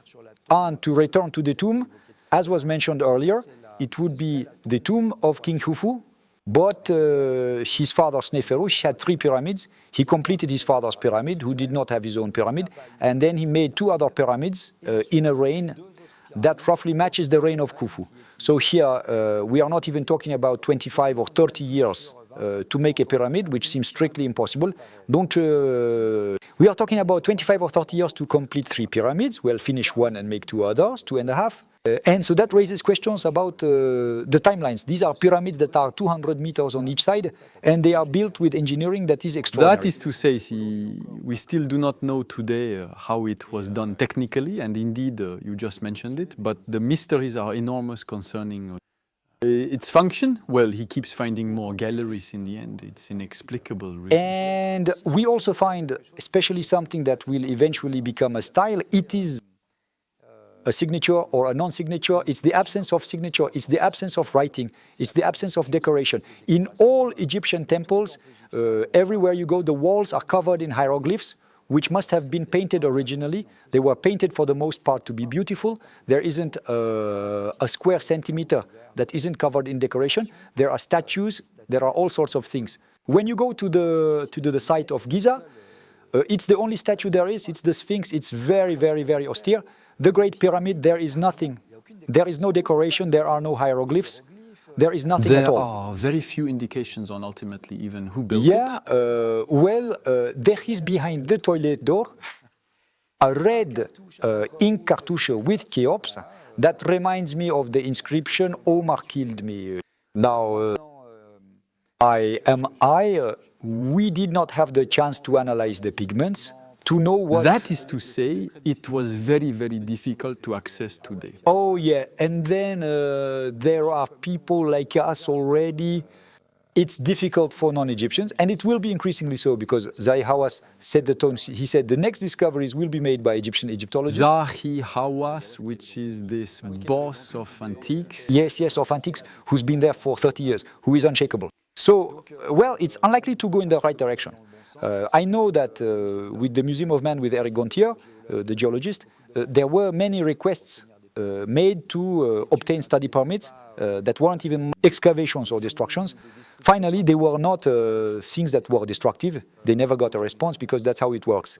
We can get authorizations to go film, which are very expensive, since it's considered that TV, the BBC is capable of pay several million euros to be on site, privatize the location, and capture images at the right moment and all that, but getting permission to take a pigment sample. And if we do it secretly, which we wouldn't do out of respect, since it is still the heritage of humanity.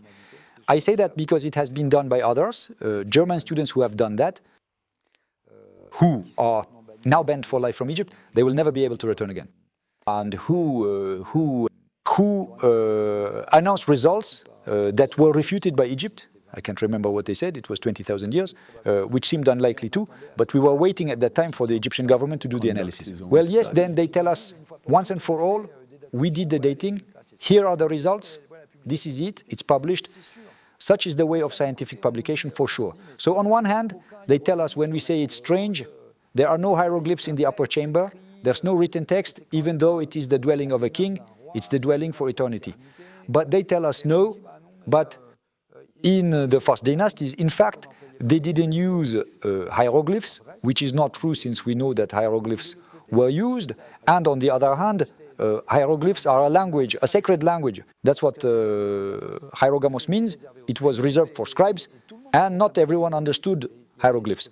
And it was really reserved for a caste. And so here, They tell us, no, no, no, because we didn't use hieroglyphs, sacred language, we didn't have any, or we didn't want to put them inside. And it turns out that on a block of rock, which is, as I was joking, behind the bathroom door, that is to say in a storage room above, on a block there, a quarry worker will use sacred writing to mark Cheops, as if to remember, oh yes, that one, it's Cheops, it's the Great Pyramid. Well, in any case, there aren't 2 million stones written like that to know, so it means that the guys were making millions and millions of stone blocks, and they absolutely couldn't make a mistake. This is from Cheops Pyramid, this is Snefrus Pyramid, this is, no, I'm rambling, but these questions of this completely different style, devoid of decoration and giving the impression of having been made more by engineers than by artisans, it starts becoming a signature after a while. And precisely for over 30 years, the British journalist Graham Hancock has suggested that an advanced civilization may have existed in prehistory. Before disappearing, following a cataclysm that you mentioned, maybe you could elaborate on that, but that it would have left traces precisely in these ancient monuments. Mysterious, enigmatic today. What do you think about that? And maybe also, could you possibly elaborate a bit on the story of this cataclysm? Yes, because at some point we need to look for rational hypotheses, rational explanations in the face of all this.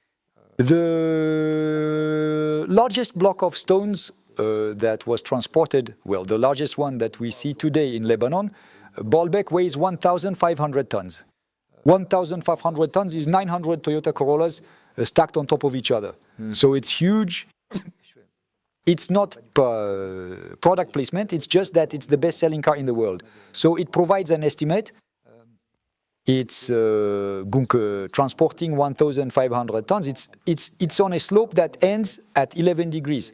The foundations of the Temple of Jupiter in Baalbek, so the Temple of Jupiter made by the Romans, are composed of 3 blocks called the trilithons, which are blocks weighing more than 1,000 tons. Which are obviously in an architecture that means they have no reason to be there as a foundation. It's completely different. They are really the largest blocks. And on top of those, the Romans built the Temple of Jupiter. So it seems that the foundations were already there. That's 1,500 tons we find here. But we will move to something lighter. We will go to 80 tons on Easter Island. So a moai that came out of the quarry from the volcano went overboard because there was no entrance. There was no possibility of going into the crater, transported, brought down. Then the 80-ton one is at the foot of the Rano Raraku crater, and there is a 60-ton moai that is 15 kilometers from the crater, from the quarry. Moving a statue of 60 tons over 15 kilometers on a terrain as rugged as Easter Island's volcanic ground with a very thin layer of soil, that's engineering. Placing it on a small dry stone wall, which looks as if that's it, and the statue doesn't move, that's engineering. These statues, they were there always for a divine explanation, to protect the peoples and cultures, etc., the families they were looking at. 200 tons of sandstone slabs at Pumapunku, 4,000 meters above sea level in Bolivia, and at a site that is very, very unique, the Tiahuanaco site, where we know that sandstone quarries are located a few kilometers away, but a few kilometers in the Andes are not like Beus. It's not flat, transporting slabs of 200 tons. And once again, it's people who are depicted half naked with ropes. It's very, very, very complicated to put them in place. And so this, according to you, all of this would contribute to supporting Graham Hancock's theory. What possibilities do we have to explain that? Aliens, that's the cliché explanation, God, aliens. The cliché explanation is easy. It requires, if we were to say, sure, it comes from the Galactic Confederation, do not search. We just have to believe it unless we bring evidence, a testimony, or the representatives of the Galactic Confederation to explain it all to us. But until today, well, it's a supposition. Why not? But now, we still need to have the beginning of something, because otherwise it will remain a belief. On the other hand, well, that in the past, At the time of the creation of these sites, if we are not mistaken about the dates, well, there were techniques and much more developed techniques that made it easy to do this kind of thing. The Colossi of Memnon are statues in Egypt that are the same, 1,300 tons. They are two gigantic statues that are placed and serve as the entrance gates to a temple. How do we transport statues? To go find stone blocks that are viable enough. So we know how to identify a block, extract it, transport it.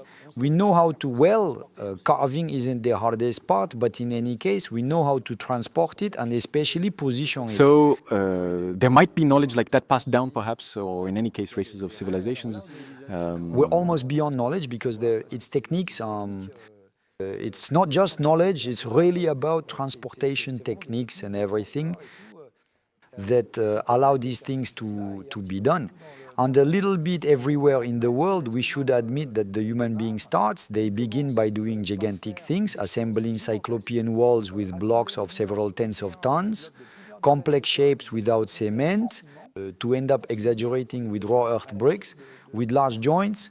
It's astonishing, and everyone would have gone through that. And we say, well, yes, Homo sapiens is the same everywhere on the planet, so they go through the same stages. But the stage of the polygonal wall, walls with polygonal shapes that are assembled against each other, through which one cannot pass a razor blade or a cigarette paper between them, it's much more complicated than doing the other. So they would start with the most complicated. They start by transporting slabs of 200 tons and then end with very small blocks. There's a logic that escapes us in this. If they do this, it's because they had the ability to do it and because it was simple for them. So now, was it at that time that we had machines? So machine does not necessarily mean with energy, but complex machines. We will need to be explained how all this ended up a little everywhere on the planet to accomplish all sorts of things. Either it was at that time that we had those machines, they have completely disappeared. We have no trace because there was, for the peoples of South America or Central America, there was the entire invasion carried out by the Spanish, the Portuguese, and so their culture was almost destroyed. So everything was erased, and maybe there are writings or things, since there were codices. The Mayans had codices, for example. Maybe there are representations and those that disturbed the church because it was easier to portray them as barbarians. It was simpler to take their gold and their lands and all that. Yes, by the way, we are now finding structures in the Amazon that are emerging. So maybe indeed we are rediscovering things again. But we are going to rediscover more and more. There was Göbekli Tepe in Turkey, which we talked about in Builders of the Ancient World. Very interesting site because its burial date is 11,600 years ago, which corresponds to the end of the Younger Dryas, which we're going to talk about, and the supposed date of the destruction of Atlantis by Plato. That's something else entirely. Indeed, there are correspondences there that But of course, there are plenty of correlations, and now a rational explanation must be found. If people are still interested in all these mysteries, and if people like us make films that others go to see, it's precisely because we haven't answered. Because if the matter was settled, well, we wouldn't talk about it anymore, and that's it. But everyone feels there is something special. Why? Because we have never demonstrated everything that has been. We have no proven hypothesis about the construction of the Great Pyramids. We have nothing. We have ideas, sometimes a few hypotheses. People say that because we can do it with a 1-ton block, we can do it with an 80-ton block. No, that's not true, and that's what engineers say. But since we don't know and it's not our field, we will ask engineers, structural engineers, stonemasons, people like that, and we listen to what they have to say. And from there, well, at some point, it would seem more rational as a hypothesis to first consider a common source to all those peoples, since the polygonal walls, the Cyclopean walls, well, we find a bit the same kind a little bit everywhere on the planet. Pyramids, you find them in China, in South America, in Egypt, in Indonesia, a little bit everywhere as well. Mummification of bodies, it's a practice found in various places on the planet. Hieroglyphic or ideographic writing is the same. Forms of medicine, which are relatively close, or belief systems that are close, like the belief in reincarnation and all that, it's the same. After a while, we start to have so many things, and I'm not even talking about the little handbags that are represented and found both in Anatolia and across in Mesoamerica. At some point, it starts to be a lot of things. So a common source that is to know planetary, which moves or at least causes the transmission of knowledge.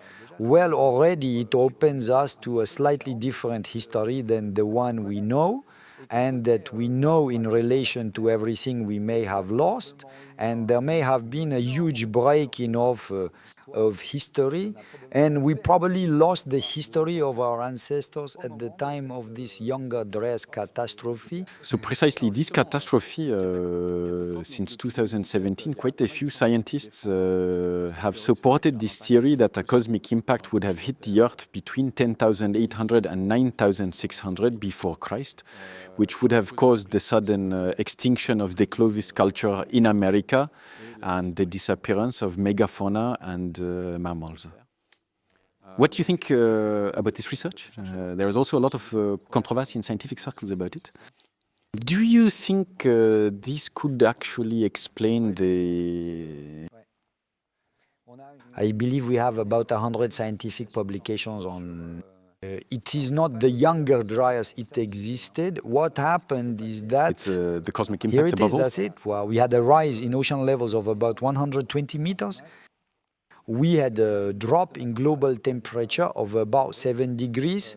We were gradually coming out of an ice age, temperatures were warming, and then this happened. We had a reversal of the Gulf Stream.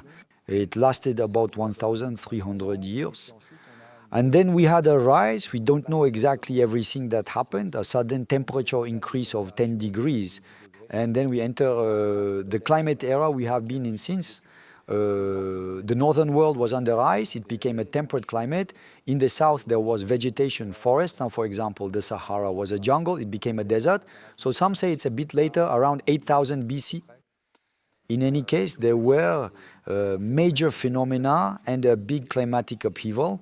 There are about 30 large terrestrial mammals, 35, I think it was 35, including the most famous, the mammoth saber-toothed tiger. Then reindeer, well, they were large mammals that disappeared.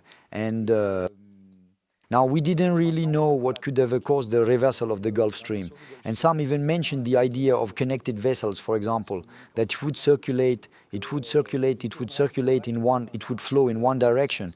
And then at some point, for a reason we don't know, it would reverse its direction, without really knowing why. But there are phenomena on Earth that we have not yet completely identified. It turns out that there have been these scientific publications which are in the ground, in layers. From that time approximately, we found ashes, layers of ashes, and that is a little bit everywhere on the planet. We found carbon spherules, so small balls that form at very high temperatures. We found nanodiamonds, we found melted minerals. And these are markers of an impact, and the impact of a comet. A few years ago in France, Le Monde published an article about a crater discovered in Greenland. And in fact, we didn't know it was a crater. We had seen a depression. So we went and used the LiDAR, which saw through the ice and showed that it was a crater. So there had been an impact. We did a coring and found the same things 13,000 years. And so the hypothesis proposed by these scientists is that there was a gigantic comet that fragmented into several pieces, or several comets, which would have struck the Earth in several places and caused all this.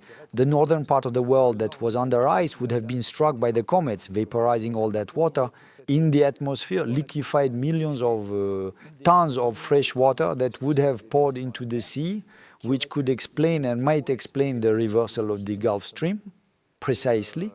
And then there is also the fact that any object over 500 meters that hits the planet, an astrophysicist told me, impacts the entire planet. So there are aftershocks and everything. Here we're talking about several objects and everything. It could have created a massive cataclysm that might have ended a civilization that came before us. But there is a tendency when we talk about planetary civilization to imagine one like ours. It might not be that. It might be a civilization that evolved completely differently with different principles. Perhaps it would not be expansionist, so it would not have spread everywhere on the planet. It would have been localized to only one place. And it might have had outposts where it was in, but perhaps the north of the world, since it was under ice, was very sparsely populated before the recent dryas. And, oh yes, what I forgot to say is that the rise of the oceans has led to caused a change in planetary geography, resulting in the equivalent of Europe and China. So roughly 60 to 65 million square kilometers going under the sea. And which means that, today, the continents and what we see, the world map, are not at all the same as before the late Dryas. There was more surface area, and the coastal zones are the most temperate, so that's where we should look. And that there might be underwater sites. There are some in Kumarikan Dam, for example. If we rely on Graham Hancock's work, we hope to be able to explore that too. But obviously we should search in those areas, the areas that have been buried and are known to be under the sea for 13,000 years, and we could make discoveries. And indeed, the hypothesis of an advanced civilization before ours raises a lot of questions. We are usually asked, but where are their mobile phones? Where are their cars? Where are their mines? Where are their tools? Their tools? Where are their everything necessary for the development of a civilization? Yeah, the development of a civilization like ours. Now, tools, what can resist 10,000 years on Earth? What can, well, a gold tool, but a gold tool is not a functional tool, it's jewelry. And as soon as we find gold, we melt it down. Even if we find an iron tool 2,000 years ago, we find an iron tool, we will melt it down immediately. If we are at war, we are going to make weapons out of it. We talked about that in BAM. But metals are precious, and we don't just keep them like that. But an iron tool capable of lasting 1,000 years doesn't exist. Have you ever seen a rusty nail in the ground? Everything returns to even granite, everything returns to dust. These are different time scales afterward. But first, people who work on construction sites are not in the habit of leaving their tools behind. I have never seen a mason leave his toolbox. Yes, but you shouldn't think that they come, finish, and then leave their tools. No, those are their tools. They work with them, and then those tools are not eternal. So the mines, okay, there might be others. There might be places under the sea. There might be old mines that are old mines, but we don't know they are old mines. And maybe it's LIDAR that will allow us to discover it. But it's not because it's what they say, that the absence of evidence is not the evidence of absence. And just because today we don't have glaring evidence that an advanced civilization may have existed 13,000 or 14,000 years ago, that it means there wasn't one. Because of the two explanations, if we were in a courtroom and each was pleading their case, we would have a very strong body of presumption for the idea of a mother civilization, because there are so many similarities. I mentioned a few, but there are also in the language, there Myths, are mythologies. myths too, legends that tell the same thing, this flood myth. And that Graham Hancock is very good at finding testimonies. He had found testimonies of Indians who told of Amerindians who said that they repeated stories, which had been stories for generally more than 10,000 years. The day when Sri San scorched the earth and burned everything in their path, and the Indians were forced to take refuge in the mountains because the spirits came to tell them to go to the mountains. It's the Noah's Ark. It's funny, but they still remembered that and described it. And indeed, flaming comets could look like that. He showed in his series the serpent's tail, and maybe that's what they meant, that at some point it suddenly stopped on the planet. The hypothesis of having survivors from this catastrophe who might have gone to love the northern part of the world, which was less developed at that time, which is perhaps inhabited by some hunter-gatherers, or maybe all the survivors went there en masse and went to spread love and give technologies of knowledge, of know-how. Yes, it is quite plausible. That's what would allow me to explain, for example, alignments of sites like those found on the tilted equator. We have a circle the size of an equator, inclined at 30 degrees, which passes through Easter Island, through Machu Picchu, through Siwa in Egypt, through the Giza Plateau, through Ur, through Petra, through Angkor Wat, and through Mohenjo-Daro. Finally, it's incredible. All these sites have a lot in common, most often including wall assemblies, polygonal or excavations, and in any case, the stonework is crazy. And all of that tilted at 30 degrees on an equator. But how can we explain that? And there, similarly, some said we can draw as many circles as we want on the planet, and then anyway, it doesn't pass through all the sites. No, it doesn't pass through all the sites, that's for sure. And yes, we can draw as many circles as we want, but so many circles that go through so many sites that are significant from the past of our planet, all as mysterious as each other, about which we have no records. At some point, we'll have to explain that. And it's like the distance between the center of Easter Island and the center of the Giza site of 16,180 kilometers. So people say, but the poor, nonsense. The chance of numbers. Yes, they manipulate the numbers. They make them say what they want. But no, 16,180 kilometers is 10,000 times the golden ratio in kilometers. If it were 16,160 or 16,200, it's the same. We are within 20 kilometers on 16,180 kilometers. You have to consider the margins of error, but it so happens that we are on these precise numbers. So there, that poses a big problem. First, the golden ratio is kind of a cliche among some scientists today. And the second thing is that the meter, it was impossible to find it before 1795, since it was invented by convention and determined by the choice to take the Earth's circumference and divide it into 40 million parts. It starts with a beautiful idea, the Earth's circumference, which is common to all humans. So it's quite beautiful, you know, because it's to harmonize. And from there, we will determine a meter that will be about that. Okay, very well. And there, all of a sudden, wow, miracle. As soon as we reach that meter, that dimension, the royal cubit used in the Great Pyramid becomes equal to pi divided by 6 in meters. There are very particular properties. I can go back to them here on the proportions of the Great Pyramid and then the measurements of the Great Pyramid made. The H blocks at the Pumapunku site that are found on these 200-ton slabs, there, which are andesite blocks with shapes that seem to have come out of an engineer's office, similarly that don't look anything like something of natural, in quotes, that one expects to see, something figurative. Well, they will be 1 meter in height, 1 meter in width, 22 centimeters, 30 centimeters. It gives the impression that they are a metric system. The Château de Chambord ends up with doors that are 1 meter wide or 2 meters 50 in height. The churches, similarly, from the 12th, we find the presence of the metric system. Why? Because the medieval royal cubit, 3,500 years after the Egyptian royal cubit, fits into a measurement system that is the royal coin. And in the royal coin, we have this span. And so it's a system of measurements that are all coordinated by the golden ratio. So regarding the golden ratio, whatever, it was used by builders, up to the medieval builders. Measurements related to the golden ratio were used. What you mean is that, in fact, the span is 20 centimeters, but by a stroke of luck, we will divide the Earth's circumference by 40 million parts. We will obtain a meter that equals 5 spans, the medieval measurement we just had, and nobody realizes it. Whereas, well, someone who says, look, now the system has changed. We will no longer measure in meters, we will no longer measure in span. And in cubit and in feet, we will measure in meters. Oh, that makes 5 spans. You know there's continuity in all these measures?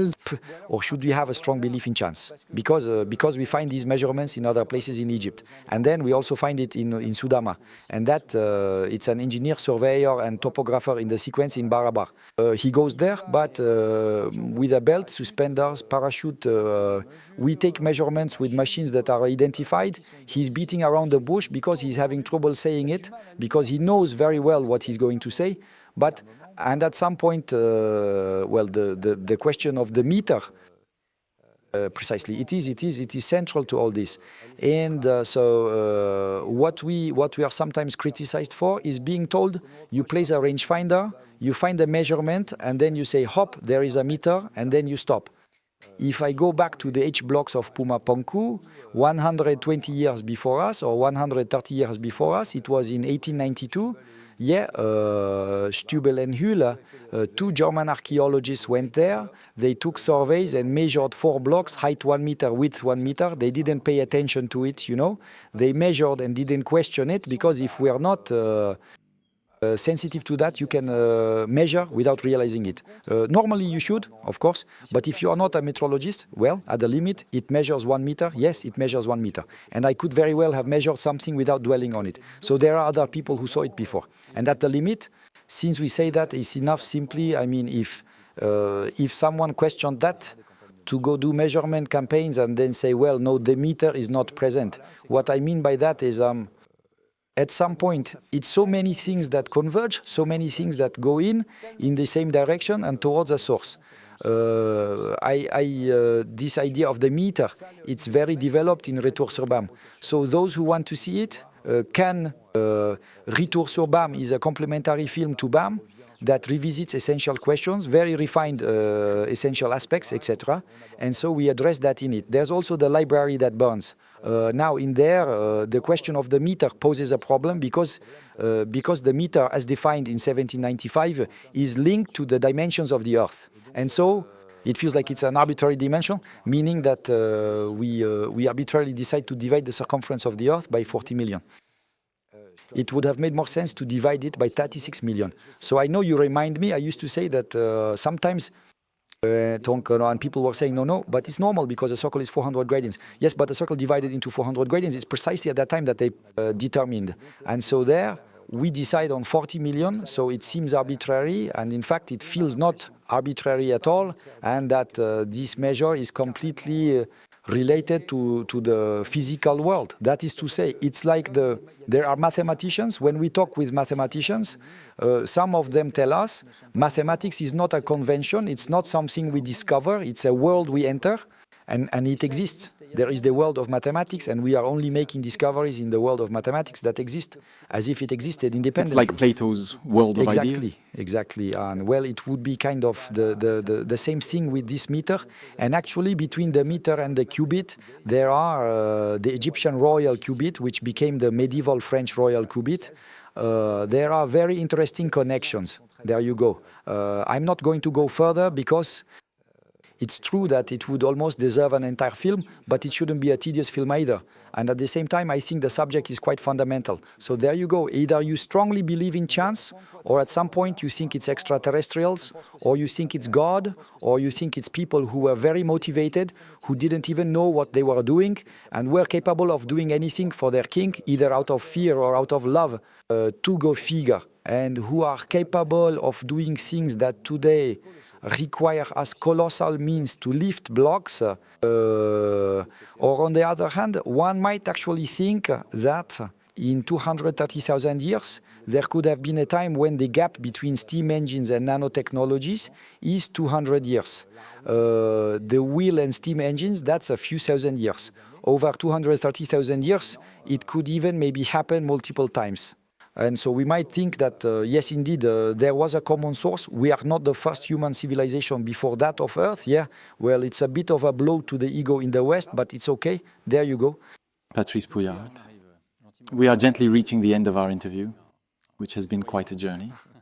We usually finish with an open floor for our guests. So there you go. If you have something to add, in conclusion. Blank canvas, meaning I say what I want to say. Something you'd like to add? What hasn't been said yet? Yes, that the interest of all this is not to convince, for example, about the existence of an advanced human civilization before ours, but to open the door to doubt. The journey I took coming from advertising, image, marketing, and that at the beginning of my career, I had a very Western view of the world, more materialistic, more skeptical about a lot of things. I am still, but it made me take a journey to study the past of the planet. It made me take an extraordinary journey through time and space.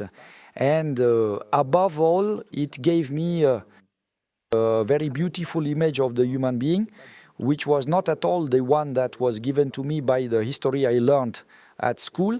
And we realized when we did the ads on social networks for builder. And so the hook was, what if we weren't the first human civilization before that of Earth?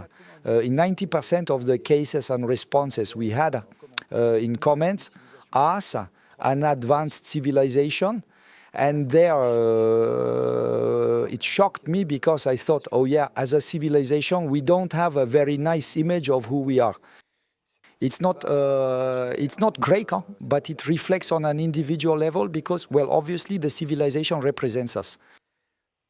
So we don't have a very good image of humanity, and besides, we say, well, yeah, our world, it is not perfect, it is unjust, but because humans are unjust. And from that, there are two ideas that clash, philosophies that have been clashing for a long time. Hobbes' philosophy, man is a wolf to man.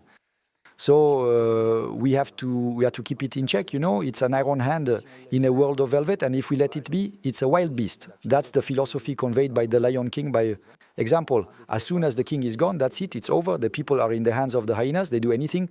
They die because they are incapable of assuming responsibility, taking responsibility, anything. They have been so infantilized by the circles of power for a long time that this is what we believe. And then on the other side, there's the extreme counterpart, Rousseau. Man is fundamentally good, and it is society that corrupts him. I think the answer is, it's the middle way as usual, a bit between the two, and that it's circumstances that vary depending on, well, what we can go through, etc. And which makes it so that, yes, human beings can sometimes behave terribly, as we've seen with the Crusades, with things like that, but can also behave magnificently. You know, when there are, unfortunately, often natural disasters, we see that everyone rallies, that everyone is ready to give money to time, ready to help. There is true generosity. Normally, when someone falls in the street, there is immediately someone to help them up and not to trample them.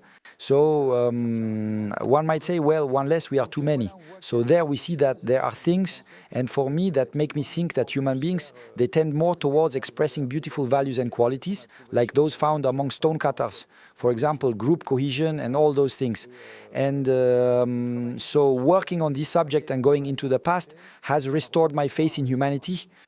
It showed me first that we were capable of doing very, very beautiful things. It made me question what we were going to leave behind, that in 300, 400, 500, 1,000 years, people would say, wow, the humans of 2024, well, of the 21st century, they were extraordinary. We didn't take that path, but here it's not lost. Has a form of generosity. We spoke of the absence of signatures. These people are capable of achieving extraordinary things without feeling the need to sign them, to say, it is we who did it. And so there are things I find wonderful in that, and which really warm the heart. And it's not the reasons that drive us to do this, you know, but it's a bit of a rediscovery. There was the site of Caral Soupe that was in Bem there, which for 1,300 years lived in peace. No defensive weapons, no walls, nothing, trading with its neighbors. There is other places on the planet that are like that. And so, well, it tells you, well, actually it's possible. Another system is possible. Another organization is possible. And well, if we were to build a pyramid today, now here, it would be a shopping center with a nightclub, an underground parking lot here. It wouldn't be the same thing, huh? It wouldn't be a tomb, but I don't think it was a tomb. So, well, I think the best thing, or at least what I'd like to end on, is to say that we don't waste time by digging into the distant past of ancestors, because that the better we know our past, the better we know who we are, and the better we know where we are going.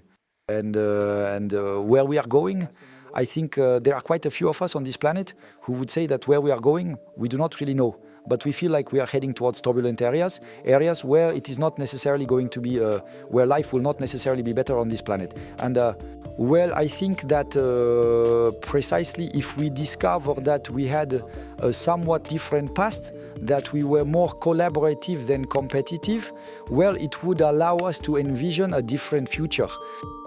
Patrice Pouillard, thank you for this interview. Thank you.